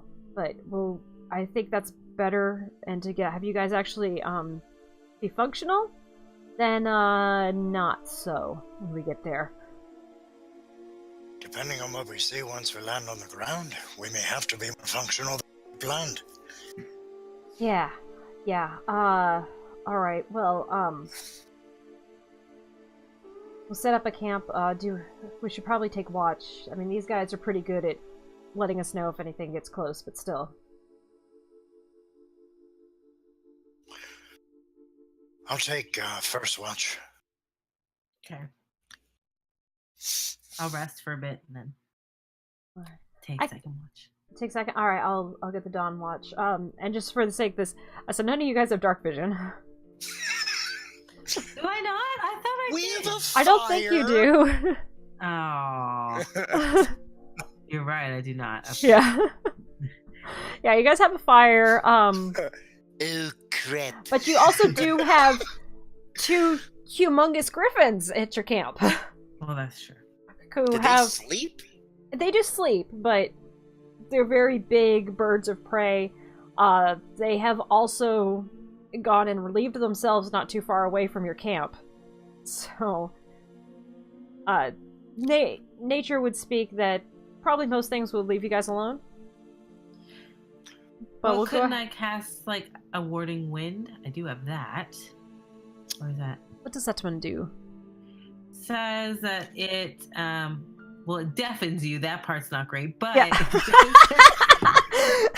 But it does Wait, so say- now we can't see the danger nor danger. I like this plan.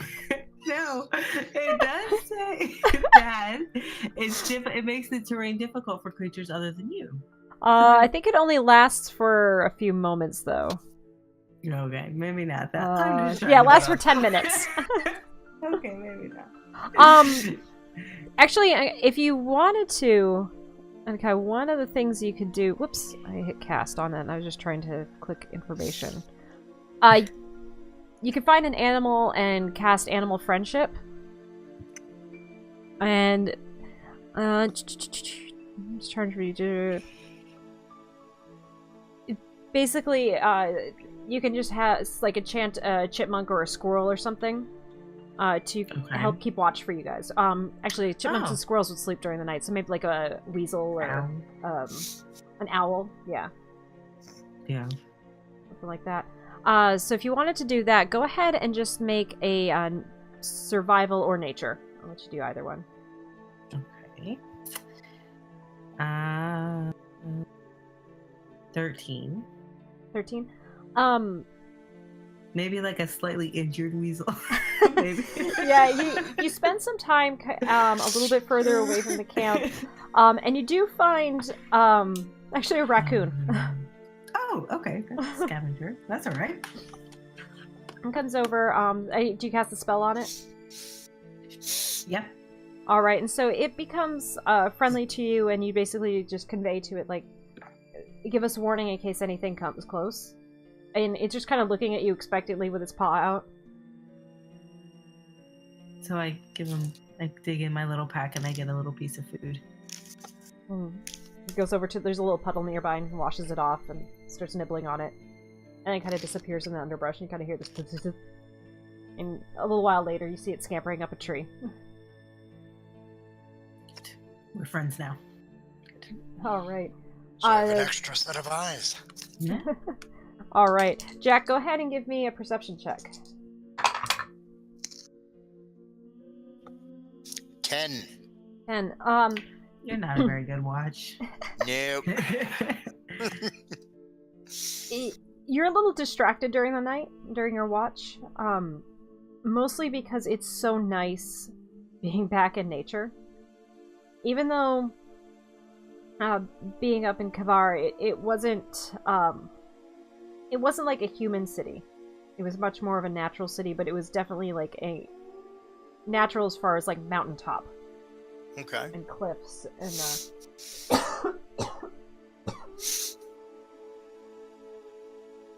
not as many trees or other natural things around to enjoy, and so just getting to hear the crickets chirping and some distant frogs chirping in a pond, it's been very soothing to you, but nothing seems to strike your notice, and eventually the time for your watch comes to an end.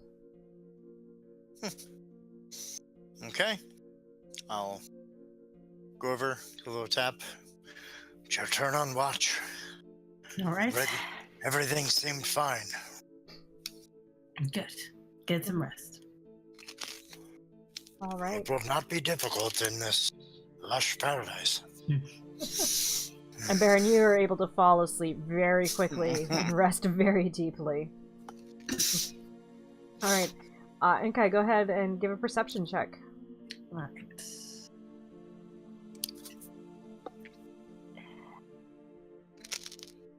24. Between you and the raccoon, you're able to have a good idea of what's going on. Kind of playing around a little bit with the raccoon and having it scout out and go out and find what it can and come back and tell you. You do learn of a wild boar that's another... it's not near you guys, so you're like on one of the mountains. It's down through a valley from you. And the raccoon was able to smell it out. Sorry. But nothing too out of place, just normal forest sounds, which... Well, how much time has Unkai spent in forest? I mean, she spent most of her... Not that much. Yeah. Yeah. So none of the sounds are normal. Yeah, none of it's normal. It's...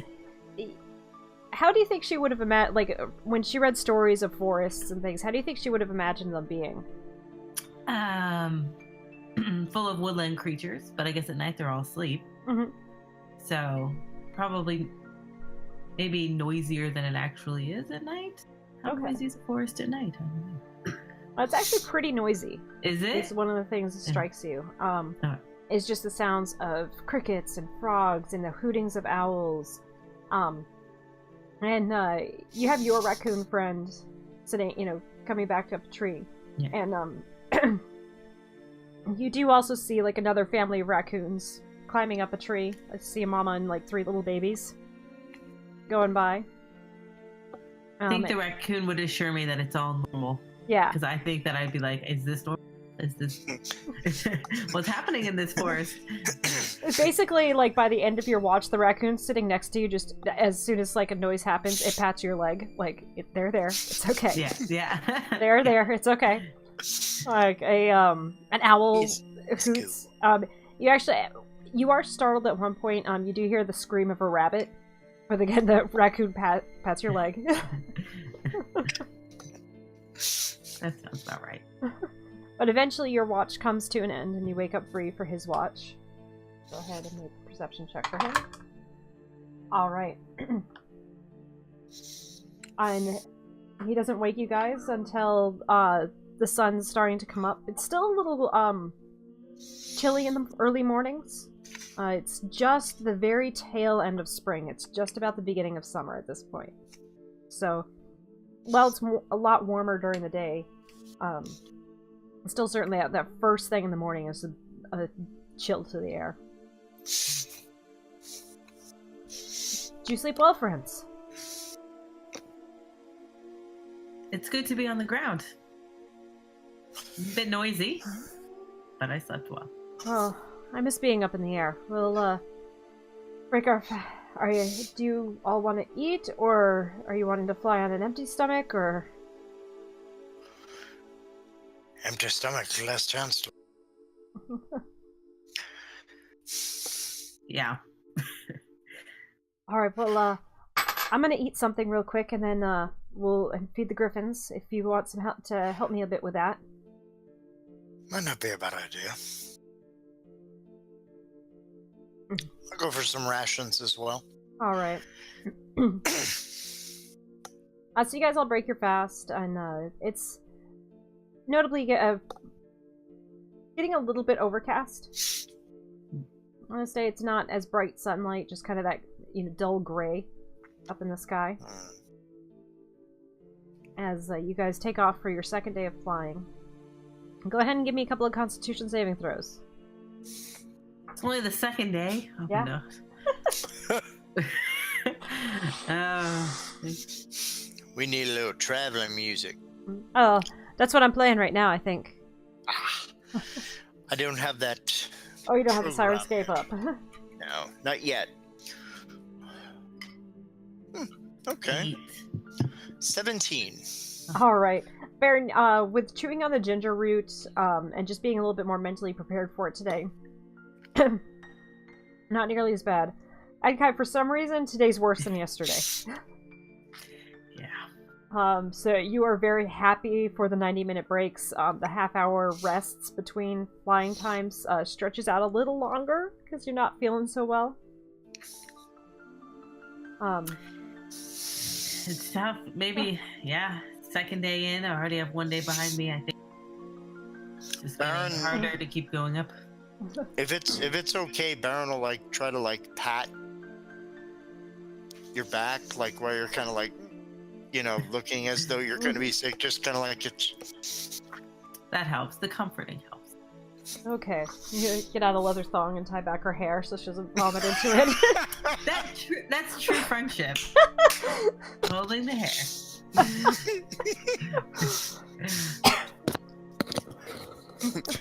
Holding hair. I don't understand the... Okay. What is this hair you speak of? Yes, I remember legends of hair from ago. Cut it once and it gets so mad it never comes back. Alrighty. The next night comes and goes peacefully. And the next day dawns as you start your flight, third day into this. Go ahead and give me Constitution saving throws again. It's gotta be better than... 18. 15. Alright. Cthulhu is with me. You guys are doing much better, both of you, on this day. It's to the point now where you can enjoy the flight a bit. Still not tolerating very high altitudes, but just flying over the forest and getting this different perspective of the trees and the lands. It's very cool seeing how the river flows and being able to sometimes tell where the river is, but sometimes not because of how close the trees grow to the banks of different rivers and runoffs. As you're flying, seeing different creatures that live up in the mountains fly, as you pass by. One peak, you see actually a herd of giant mountain goats running around. And about 2 mountains past that, you do see what seems to be a small collection of hippogriffs. Go, I get why they're there. That makes sense. Okay. So how many days are we out? So you're gonna, because you've been having to take it slow, you're probably another day from where they're wanting to get to. As we're flying, knowing that we're getting a little bit closer and that it was described as, quote, a siege, Barron's gonna kind of look to start to keep his eye out across the horizon for any signs of extensive, like any smoke billowing up from a certain area or anything like flames, and anything that might tell that things are not all that well. Okay. Go ahead and give me a perception check. Ah, my best skill.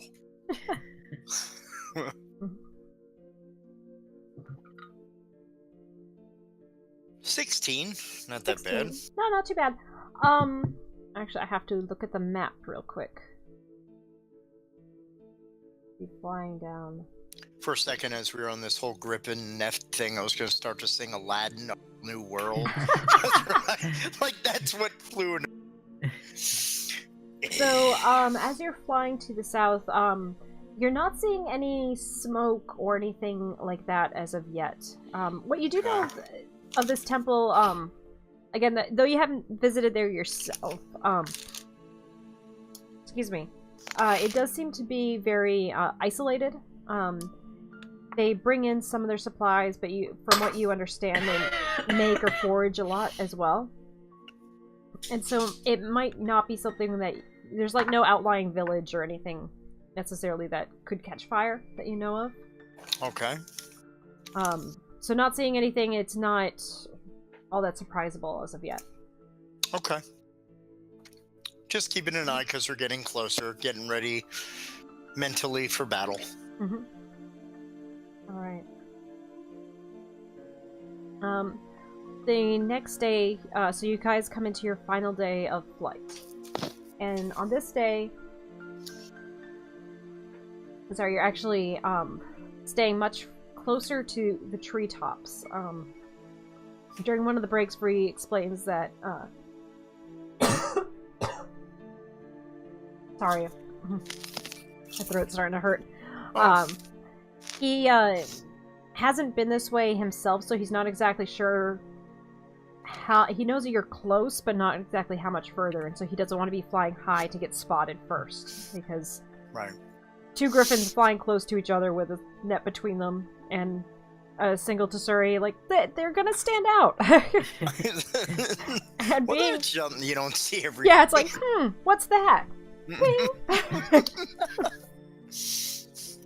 And as you guys land for that night, Bree's kind of rubbing down the griffins, and he's like, well, I think from here we're gonna go more of a way that you two are gonna feel comfortable with, and be more on foot. We're that close. I think so.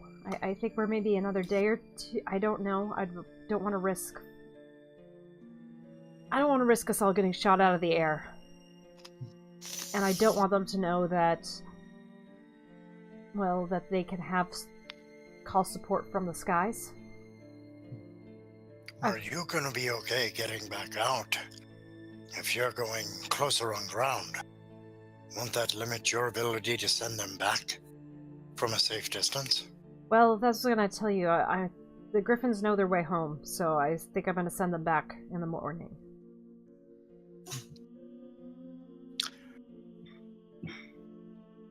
I feel they're guaranteed safety. At the very least, the thanks that we can... The very least what? Sorry? that we can give them for safe passage and the travel. Yeah, I think at this point they'll be a bit more of a liability. And there is a happy puppy. I think there's a bit more that, well, they're not going to be able to help as much going forward. We'll keep watch tonight, and then early in the morning send them on their way. Very well. Excuse me.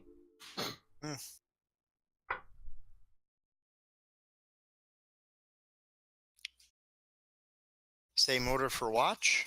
Oh, sorry. No, it's okay. Oh. I'm trying to do all I can to not have you have to talk as much as a clever excuse for the fact that I love the sound of my own voice.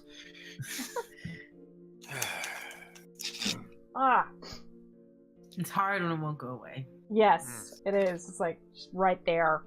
Yeah. All right. So the next morning dawns, and we unharness it. It's the way the harness is for the griffins is very interesting. It's set up in a way that if it gets caught on something, it will tear away pretty quickly. But the net basically folds up into almost nothing, and just folds down into this little pouch on the chest of the griffins. And he scrawls a really quick note, just basically that says, "We're as close as I think feels safe taking the griffins, sending them back, going ahead on foot." Can we send a little note to Baba in there? Sure. Yeah, go We ahead. should send him a little note. What should we say? We are south. We made it. South. Hope you can find some fish without us.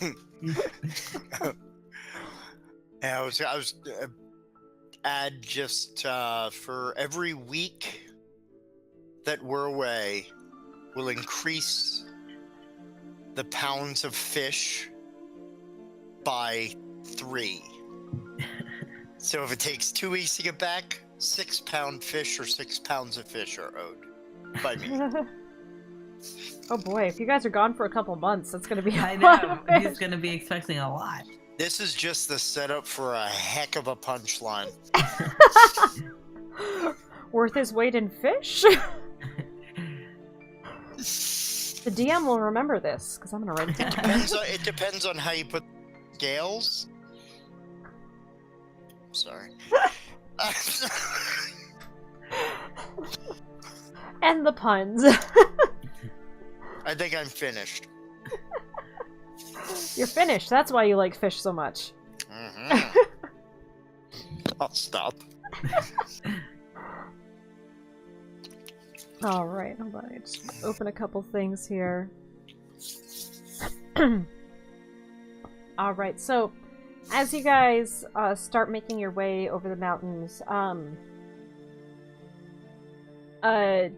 Baron, I'd assume you might take point on this?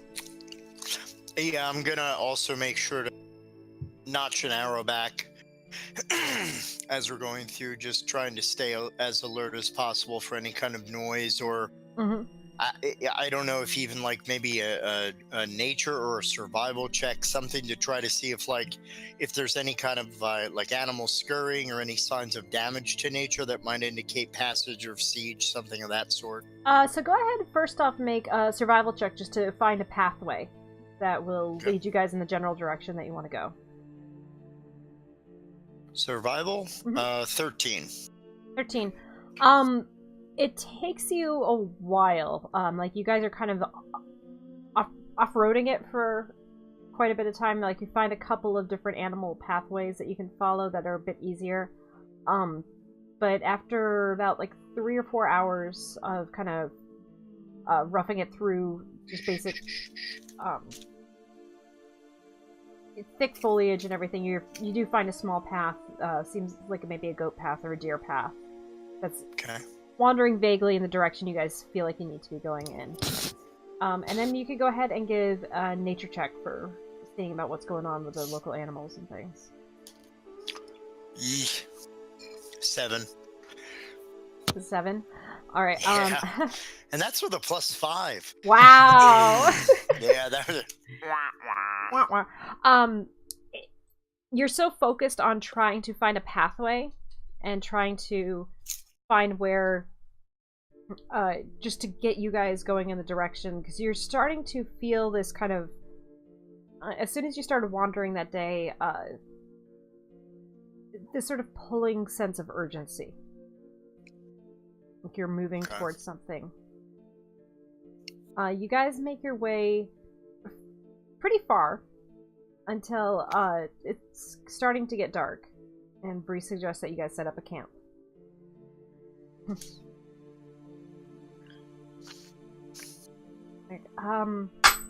We definitely can have a fire to cook some things, but I think probably during watch we maybe need to not have a fire.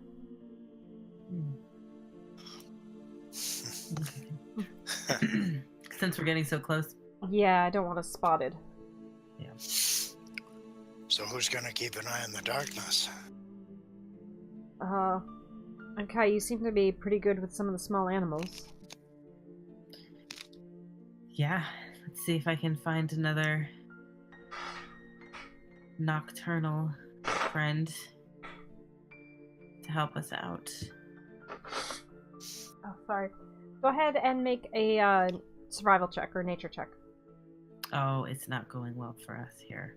7. 7. Hey, one more 7, it's a jackpot. Yeah. Looking around this time, you're not really finding anything in this part of the wilderness. It just seems to be fairly quiet.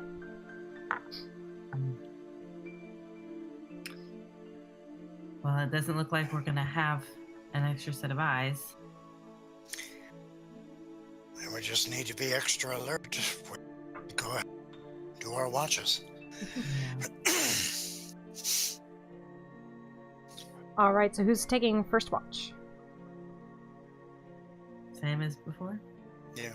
Second verse, same as the first. All right. So go ahead and give me a perception check with disadvantage, because it is dark. Ooh!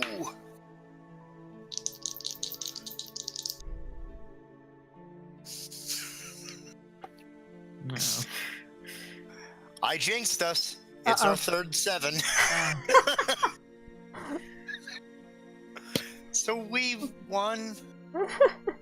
We won danger. That's our prize. Yeah, during the night you don't really see anything. Nothing catches your attention. Alright, I'm looking for something here.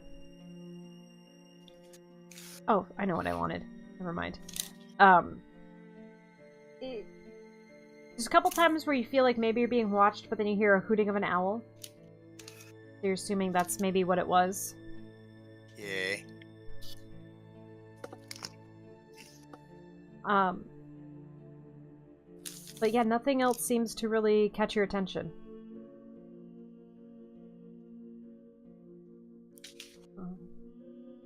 And it comes... Oh, there's a puppy. That's Izzy. Hello, Izzy. Aww. Alright. Then, as it gets to Unkai's turn for watch, go ahead and make a perception check again with disadvantage. So you roll twice and take the lower number. Oh, is that what? Okay. Oh boy. So 15. 15. You've been getting more and more used to excuse me, the sounds of nature as you've been going on.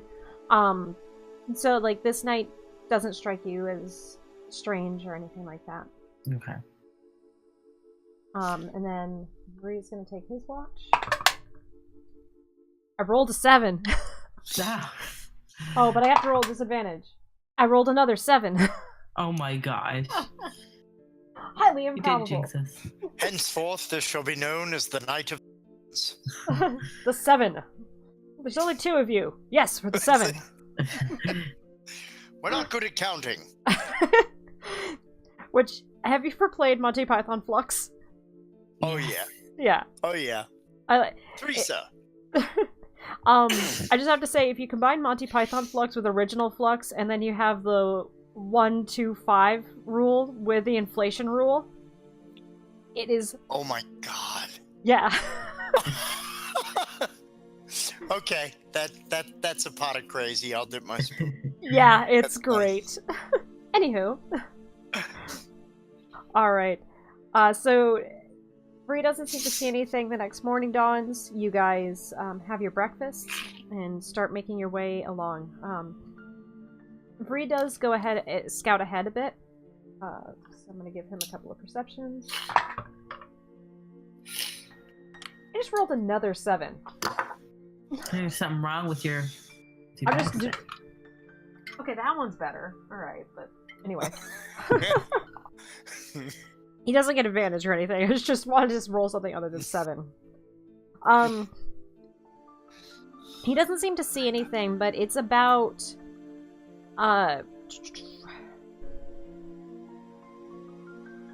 What? I'd say...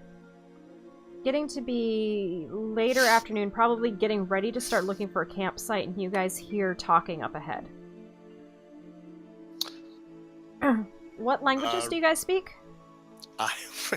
Dang it! Common, Druidic, Primordial, and Sylvan. Okay. Dwarvish, Elvish, Half Common, and Common. Oh, we have like a lot between us. That's good. Yeah, it's a lot. We're like the United Nations and stuff. You guys hear a very harsh, kind of guttural language being spoken. It's not... You don't understand it. I'll go ahead and let you guys make intelligence checks just to see if you recognize... You know, like... You might not know German, but when you hear German, you're like, oh, that's German. But I don't know what they're saying, I just know it's German. 20. Ooh. 11. Alright. Okay, this actually fits for you. You've crewed with a couple people that have spoken this language before, but it's nothing that you speak normally. This is Goblin. Oh. Well, that's... I wouldn't expect to hear Goblin. No. Would I? Would I expect to hear it here? No. No, I'd say not. Yeah. That's unexpected. Do you understand them? What they're saying? Are you saying that to Bree? Yeah. No, I don't speak that language. Should one of us maybe go scout ahead and find out what they're doing here? Who's the sneakiest of us? Oh. Was that stealth? Yeah. Probably not me. I'm fairly sneaky. I'm mostly healing. I have a bow, but I don't do very much damage. I'm bright blue and kind of stand out. I'll get a little closer. I won't be... Alright. So go ahead and make a stealth check for me. Okay. Hey! 18! Made the right choice. As long as we've climbed out of the pit of 7. Yeah.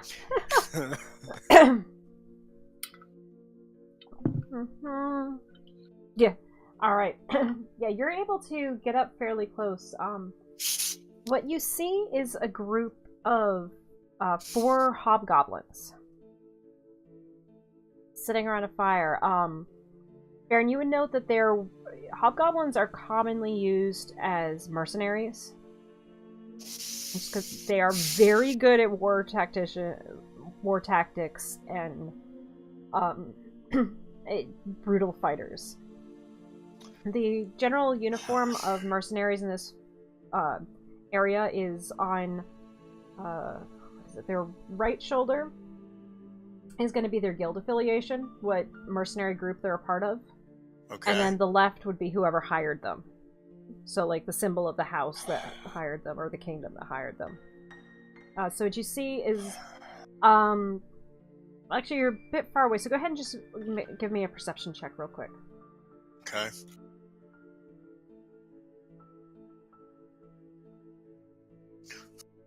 $13. 13. You can't really make out the guild symbol. It blends in. Those don't come off because they're usually fitted in with the armor. So like it's very well blended in and very well textured and colored. So you can't exactly make out what it is. The other symbol though stands out very well, as it's bright white with a sun emblazoned in the middle of it. Okay. So, while I'm there, just to be on the safe side, Mhm. I'm gonna go ahead and set up cordon of arrows. So, casting time is one action. I'm basically taking 4 pieces of non-magical ammunition, shove them into the ground. Anybody other than us comes, any creature other than me comes within 30 feet of it, or ends the turn there. A piece of ammunition flies up to strike it. Okay. So I'm pretty much setting up like a proximity mine, basically. Okay, while yeah. I kind of amble my way back to the group. Yeah, and you're about 50 feet away from them, so... Alright. Just marking this off. We're not going to have a battle map for this. This is all going to be theater of the mind. So... Mm-hmm. Gotcha. Alright. So you're able to... With that stealth check, you'd be able to get away from them pretty quickly. Okay. But as I'd say, before you go, you do see a human come into the midst of them, wearing plate armor and with the symbol of Pelor emblazoned on his chest. Boo. I have to get back to my other followers. You all scour through these hills, find a back entrance to that temple. It needs to be brought to Pelor's light as soon as possible. And you hear that. And you did notice that one of the hobgoblins seems to be of a higher, like the uniform seems fancier, so likely a higher rank of some kind. It's like, we do our job. You pay us. We'll find a way if there is a way. We will make a way if there is a way too. We will find a way if there's a way. Kind of just nods to Pelor's light shine on you. And kind of, the hobgoblin's like, shine on you as well. And then, as soon as the guy leaves and is out of earshot, you do overhear him mumble, just, idiot. And they start speaking in Goblin to one another again. That's a shame. I rather like the spirit of the...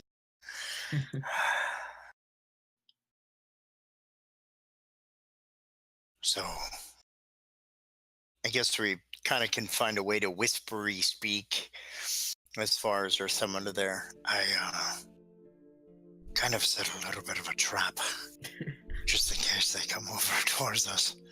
Or if you'd like, I could make some noise and bring them over to us.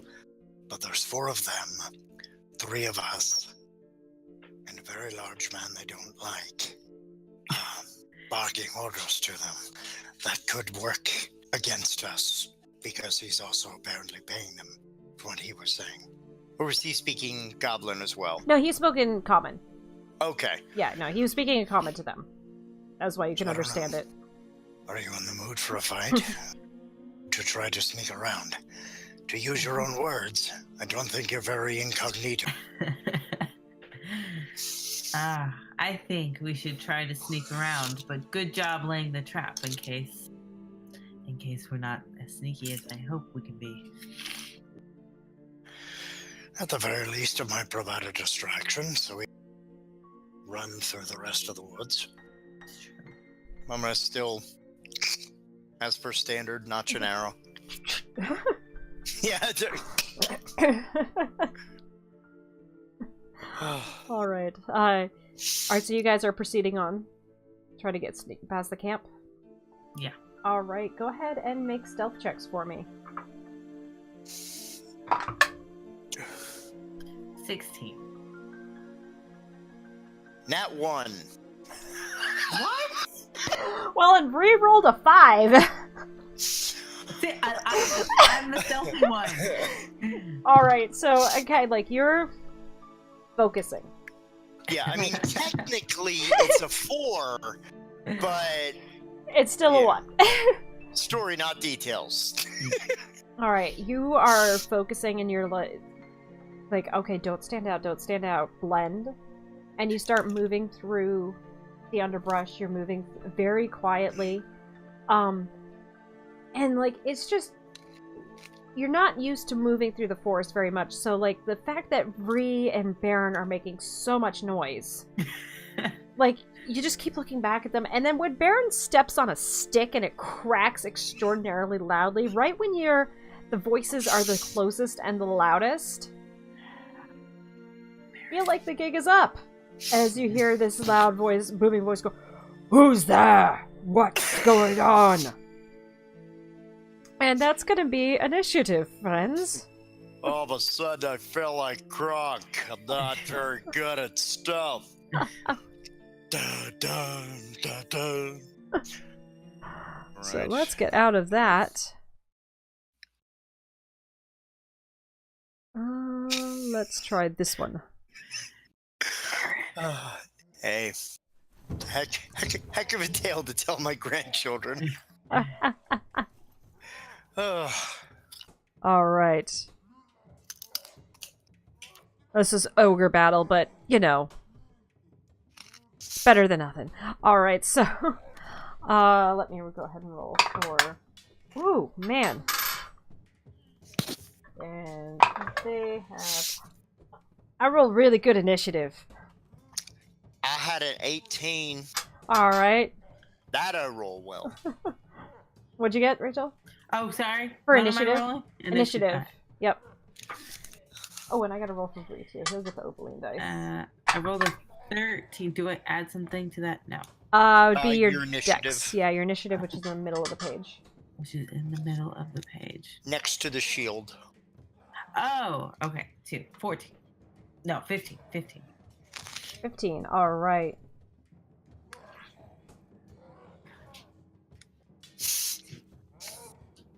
Then, actually, nope. Sorry. 15, okay, and then Bree got a 1. All right. So, with that cracking of a twig, you see these 3 hobgoblins jump up. Would you have been leading to keep the arrows like between you and them as much as possible? All right. Yep. Hopefully. So you guys got to about there. Who's the captain? All right. So 2 of them Can I throw in my own complication just for humorous effect, but also to reflect my natural 1? Yes, most It certainly. was not a twig that I snapped and stepped in half. The sound was the reverberation of me accidentally stepping on one of my own arrow shafts that I had put into the ground for the trap, which takes away one of the potential projectiles. I like it because I've that was a already- nat 1 too. Yep. All right, I'm gonna say 2 of the 3 do get within range of the arrow projectiles on their turn. So, what is it? Is it you roll an attack with them, or? They need to roll against the dexterity saving throw. What's the DC? Sorry. 11. 11. Yep. All right. 1 succeeds. 2. Oh, they both succeed. Okay. All right. So these 2 arrows come flying out of the ground. And they just quickly are able to duck out. They have their weapons up. They have longbows out. They stop about 10 feet or so away from you guys. Longbows out. Basically, show yourselves. And that will be their turn. Baron, it is your turn. Hold on 2 seconds. Let me double check on what I have here. Don't know what my spells equipment. Okay, This is going to be good. I will kind of slide back on the arrow. I'm actually going to reach the pouch. Okay. And I'm going to grab 3 gold. Alrighty. And I'll just throw it on the ground in front of us, and I'll go, "We're not your enemy." Alright, go ahead and make a persuasion check. Oh, crap. Did I mention that this is my worst stat? For all my wise talk, I don't have my charisma's a 9. 6. 6. Yeah, that's a -1 on any roll for that skill. Hold on. I just changed up the music and there's stuff in here I don't like. Get rid of that.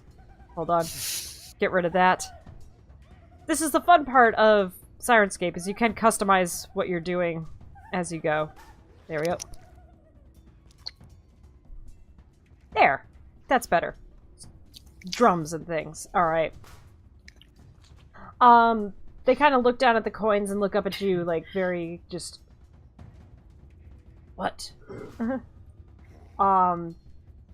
Brings it to the captain's turn. The one with the better armor on starts strolling forward, and he's pulling out a javelin from his side and starts twiddling it between his fingers. You are outnumbered. Surrender. I've surrendered gold.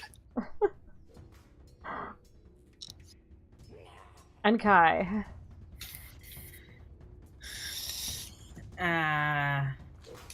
Well, Enkai is gonna cast Shillelagh.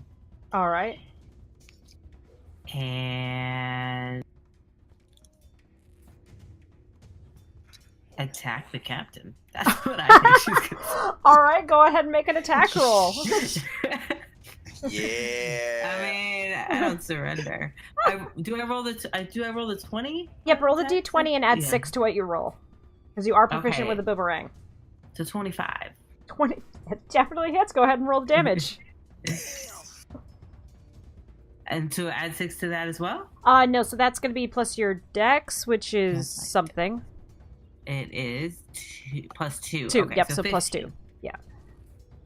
Wait, 15. Oh, no. You roll for the damage on your boomerang. It's a d4 plus 2. It is, okay. Yeah. So 3. 3. All right. Yeah. Oh, wait. No, you're using your wisdom because you did Shillelagh. So it's plus 4. I did. So it's a plus additional 2. So plus 5. So you did 5 points of damage. It's the benefit of Shillelagh, is you get to... Yeah. Mm-hmm. You get to not be totally weak. Yeah, you get to actually, like, add decent damage, too. And so, actually, once you cast Shillelagh, I believe... I have to look at it really quickly. Can't bark. Barks. Yeah, so your attack roll also will use your wisdom, so it's going to be your proficiency, so... 4, 5... Oh, no, it's... Yeah, it'll still be plus... It'll be plus 6 to hit. Yeah, that's going to be right. Okay. Yeah, it'll be plus 6 to hit, and then, Plus 4. Plus 4 with the damage, yeah. Alright. So, Theron, you tried... throwing out the gold, and you just see it kind of look at me like, what the? No! Like, these guys are like basically pirates, and she chucks her boomerang out and smacks the captain right across the temple. He's, ah! And you catch it again as it comes back to you. Anything else on your turn? If I'm able to. Oh, it's not your for Enkai. No. Oh, I'm sorry. I thought you were talking to me. No. That's All right. just trying to get his attention. Well done. Breeze Impulsive. You fired first. He's gonna go ahead and fire your bow against the captain. It's just not gonna hit.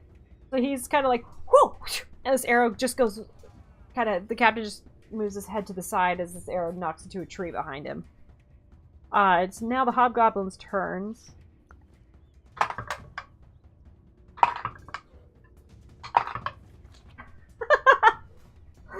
Alright, so the third one moves into range, or another one moves in range of the arrows. And does succeed, so it doesn't happen, but they do come up. What you see, though, is they all bend over and do pick up a coin. Ah! Before standing back up to go ahead and fire on you guys. So they took our money and they're firing on us? Yeah! That's okay. We'll get it back. So the first one is going to be against Enkai because you fired on them. It. Yeah. Alright, so it's going to be a 20 to hit. Which I think hits you. Probably. Yeah. It sounds like it would. Doing 4 points of piercing damage. Okay. I think they're just going to go straight down the line. The next one's coming for Baron, which is going to miss with a 7. Yeah, I have a 14 AC. Yeah, and then the third one towards Bree, which is going to hit. 8 points of damage to him. So you see them each stoop down, kind of quickly picking up the gold coins, and then each knocking an arrow. That brings us to Baron's turn. All right. So at this point,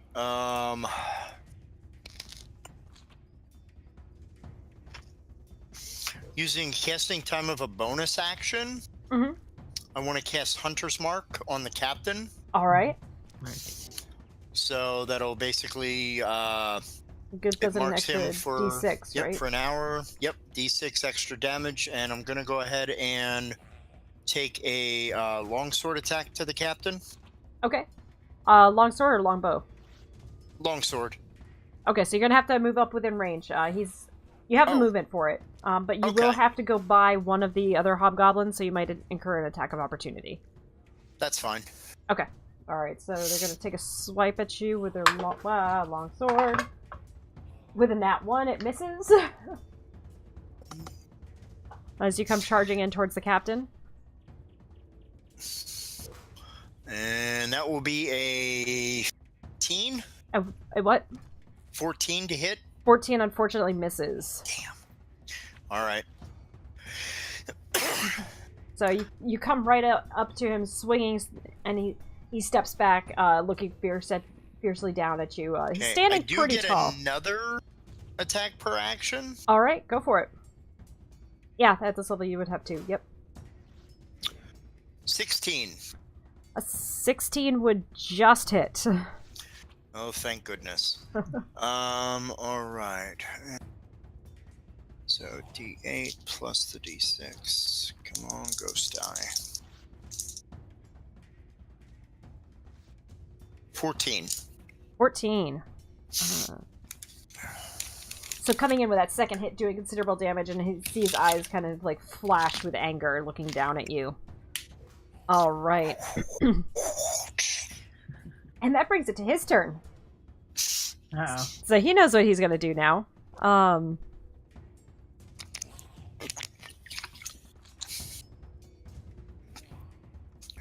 at me, brethren. Let's see. Sorry, I'm just trying to decide what it's going to do, because he has some cool abilities here. Make it hurt, Judge.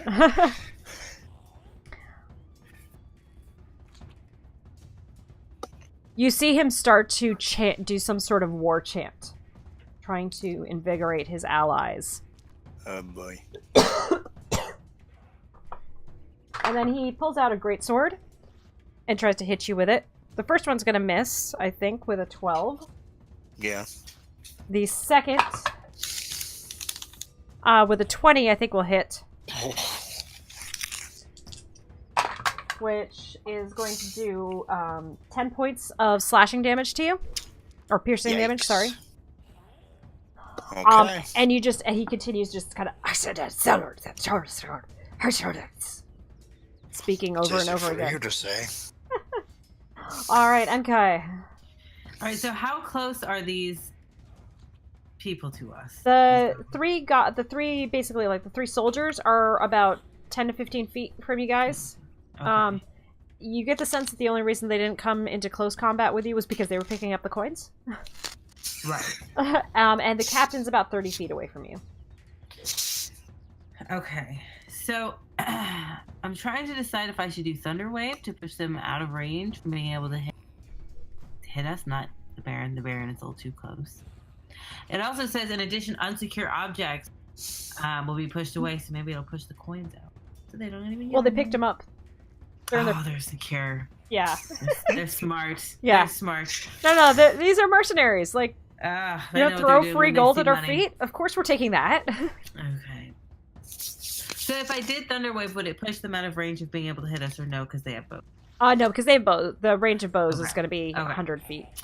So then I will just attack the captain. He has the hunter's mark. Okay.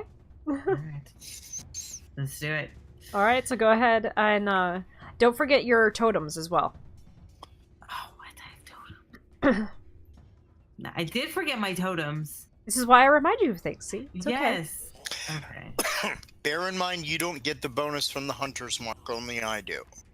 Oh, really? Interesting. Yeah.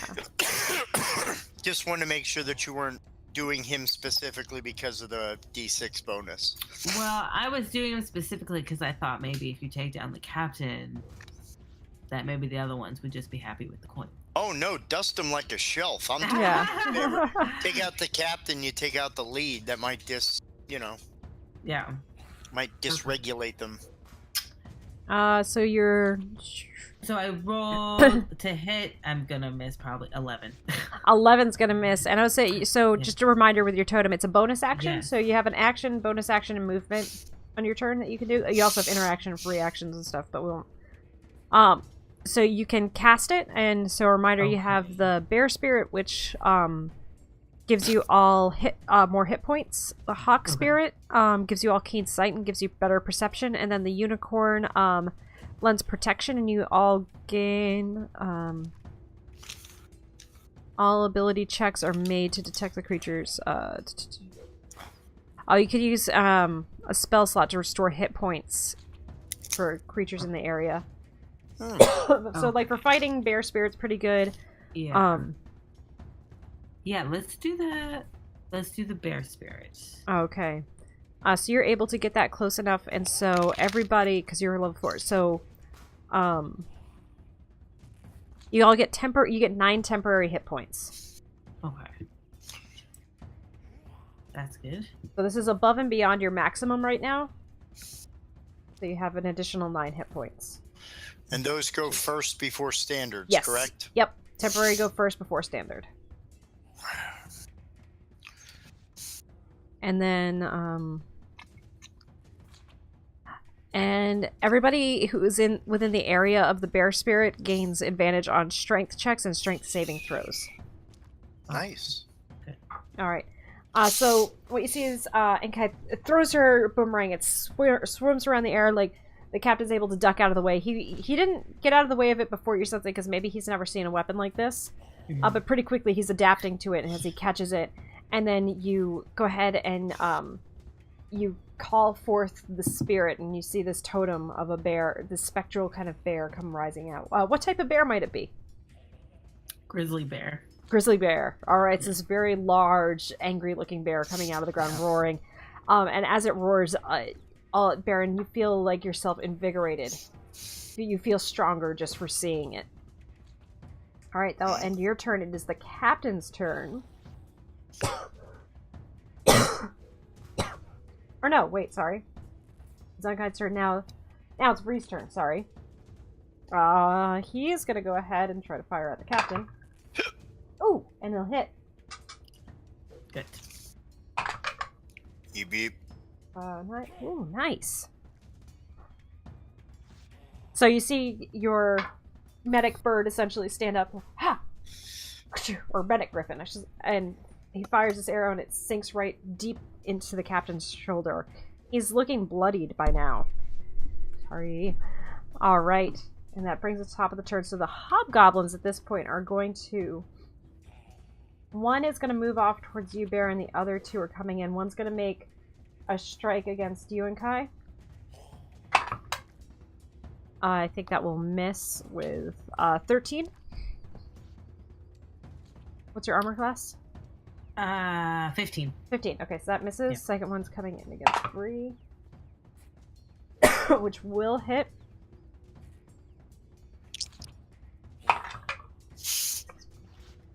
Right. Basic math. La la la. Yeah, right? We are psychologists. Yes. Yeah. I What's was the told there turn? would be no math. I see. Oh, and because he's within close range of an ally, he gets to add another 2d6 to that hit. And Vree's not looking good at this point. He's gotten hit pretty... That one hit him pretty darn hard. And then the last one's gonna make an attack against you, Baron. Which I think will miss with a 10. That is correct. All right. AC 14. And so now it brings it back to your turn, Baron. Okay, I'm gonna actually... is there any penalty if I split my 2 attacks between 2 different foes? No, no. Okay, so I'm gonna go ahead and do 1 on the captain. All right, go for it.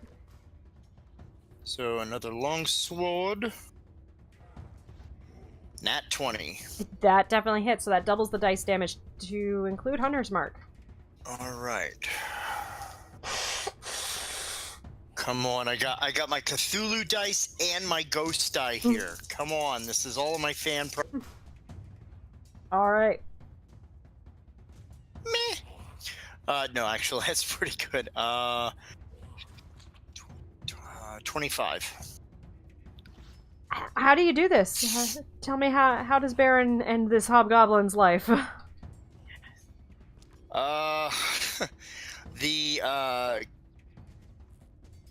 What I want to do is I want to try and fan a bit to try to make it look like I'm trying to lunge myself, just so I can see that little look of confidence when he thinks I'm going to miss, as I slightly alter the wrist snap on my strike, separating his head from his body. Gragnold would be proud. As you watch and you just do this very clean move of and sever the head.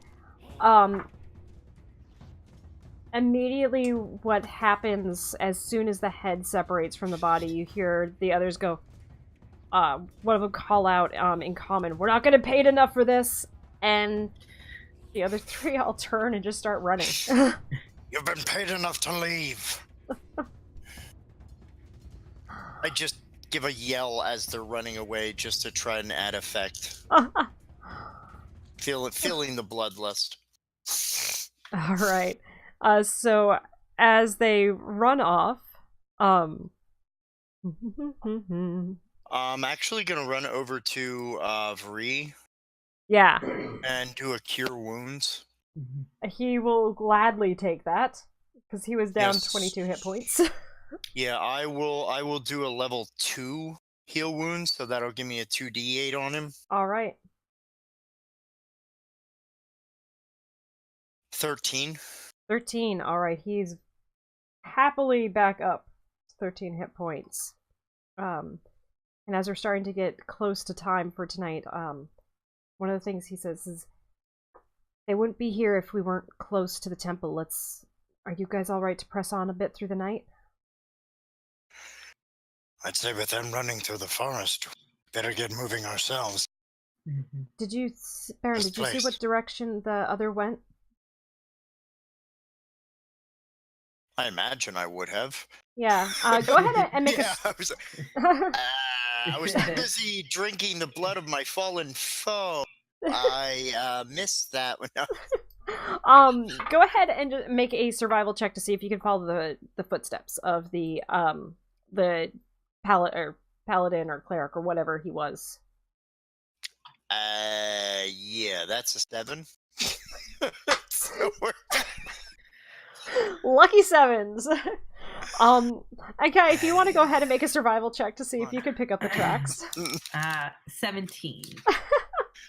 All right, so Barry, you're walking around. You're like, there was a human here, and okay, you're kind of like, you look through the mud and you see a couple of footprints. You're like, over here.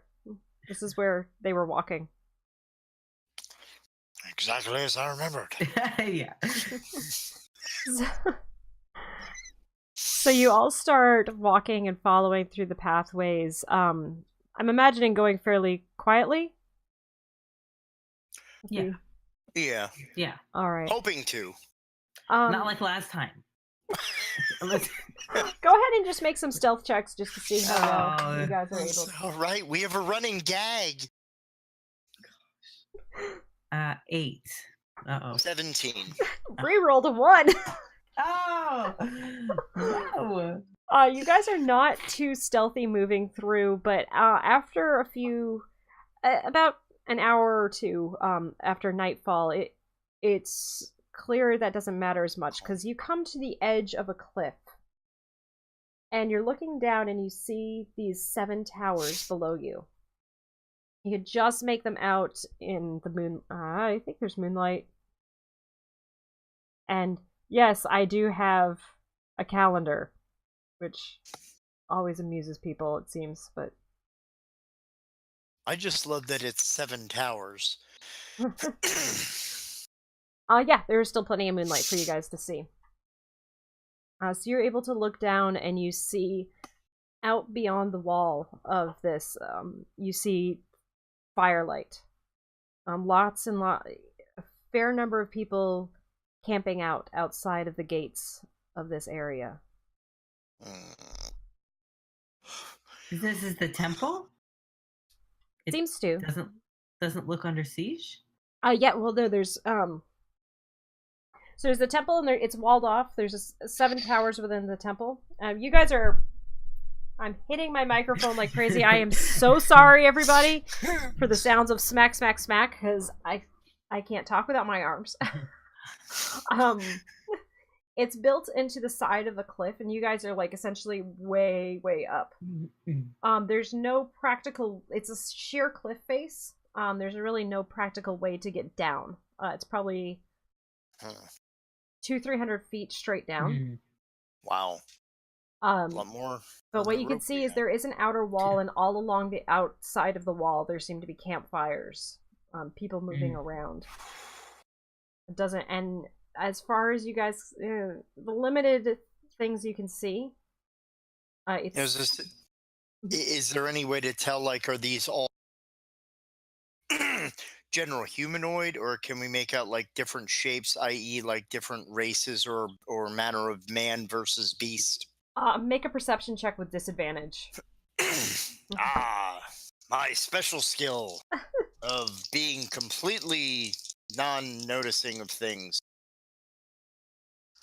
I am Barron Valdus, blind. Yeah, nat 1. It's as you're trying to look and make things out, a cloud passes before the moon and like just takes away the light. You can't tell.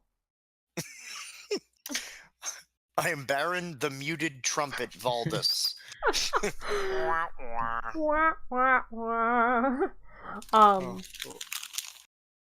As you all though are up there, you do see you're looking down and just seeing all of these different lights and things, some things down the towers.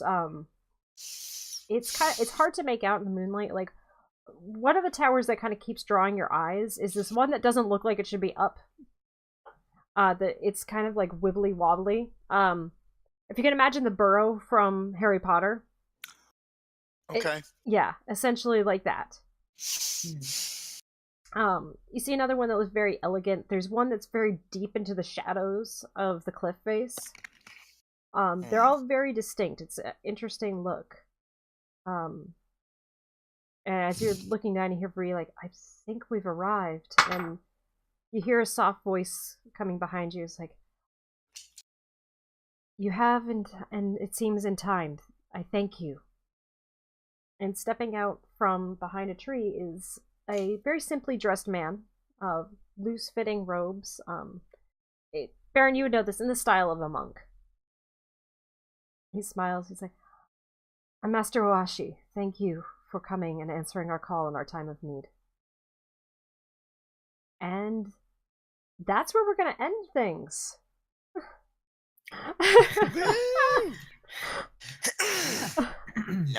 Nice. Crazy. Oh, that was absolutely awesome. You guys got to get airsick and have a little bit of a fight. We'll pop back over to chat for say hi to everybody before we go. We dug up some herbal Dramamine. Yes. We did. Oh, so let's see. We lost a... Also, Dr. B did not see the end of this. So he does not know. Does not know how things will pan out. Izzy, calm down, buddy. It's okay. Yes, because we are back next week with the primary group. We have to get them to this waypoint. But as you guys can... I will let it say for now that you all are meeting at the Siege of the Seven Towers. So. Nice. And for any who missed the world building episode I did with Dr. B where we created this monastery, I had the basic foundation of it with the idea of the Seven Towers, but it's each of the Seven Towers, it's one tower for each monk discipline. Really? So, so the one that's all wibbly wobbly is the Way of the Drunken Master. Nice. That's nice. The one that's awesome. In the shadows is the way of the shadow. The Sun Soul, there's one that actually catches light for the entire day and holds the light. Is the Way of the Sun Soul. So that is very cool. Yeah. Now tonight was an absolute blast. As usual, I will always ask. You're cutting out, Jack. You just muted yourself. Oh, no. No, what? there you are. There you are. Okay, yeah, I definitely will have to get a new headset. But I wasn't hogging too much of the mic, limelight, any of that kind of stuff. I was good at sharing, right? No, yes, you did were good at great. sharing. Yes. Okay. So No, fun. I get carried away sometimes, so I just want to make sure. Oh, it's great. I apologize to everybody's ears for all the coughing. But the show must go on.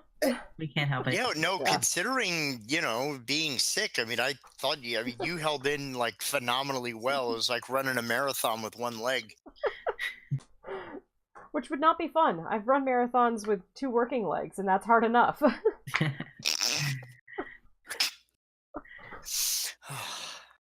Alright, yes, the Siege of the Seven Towers, Levi. To everybody who hung out for the...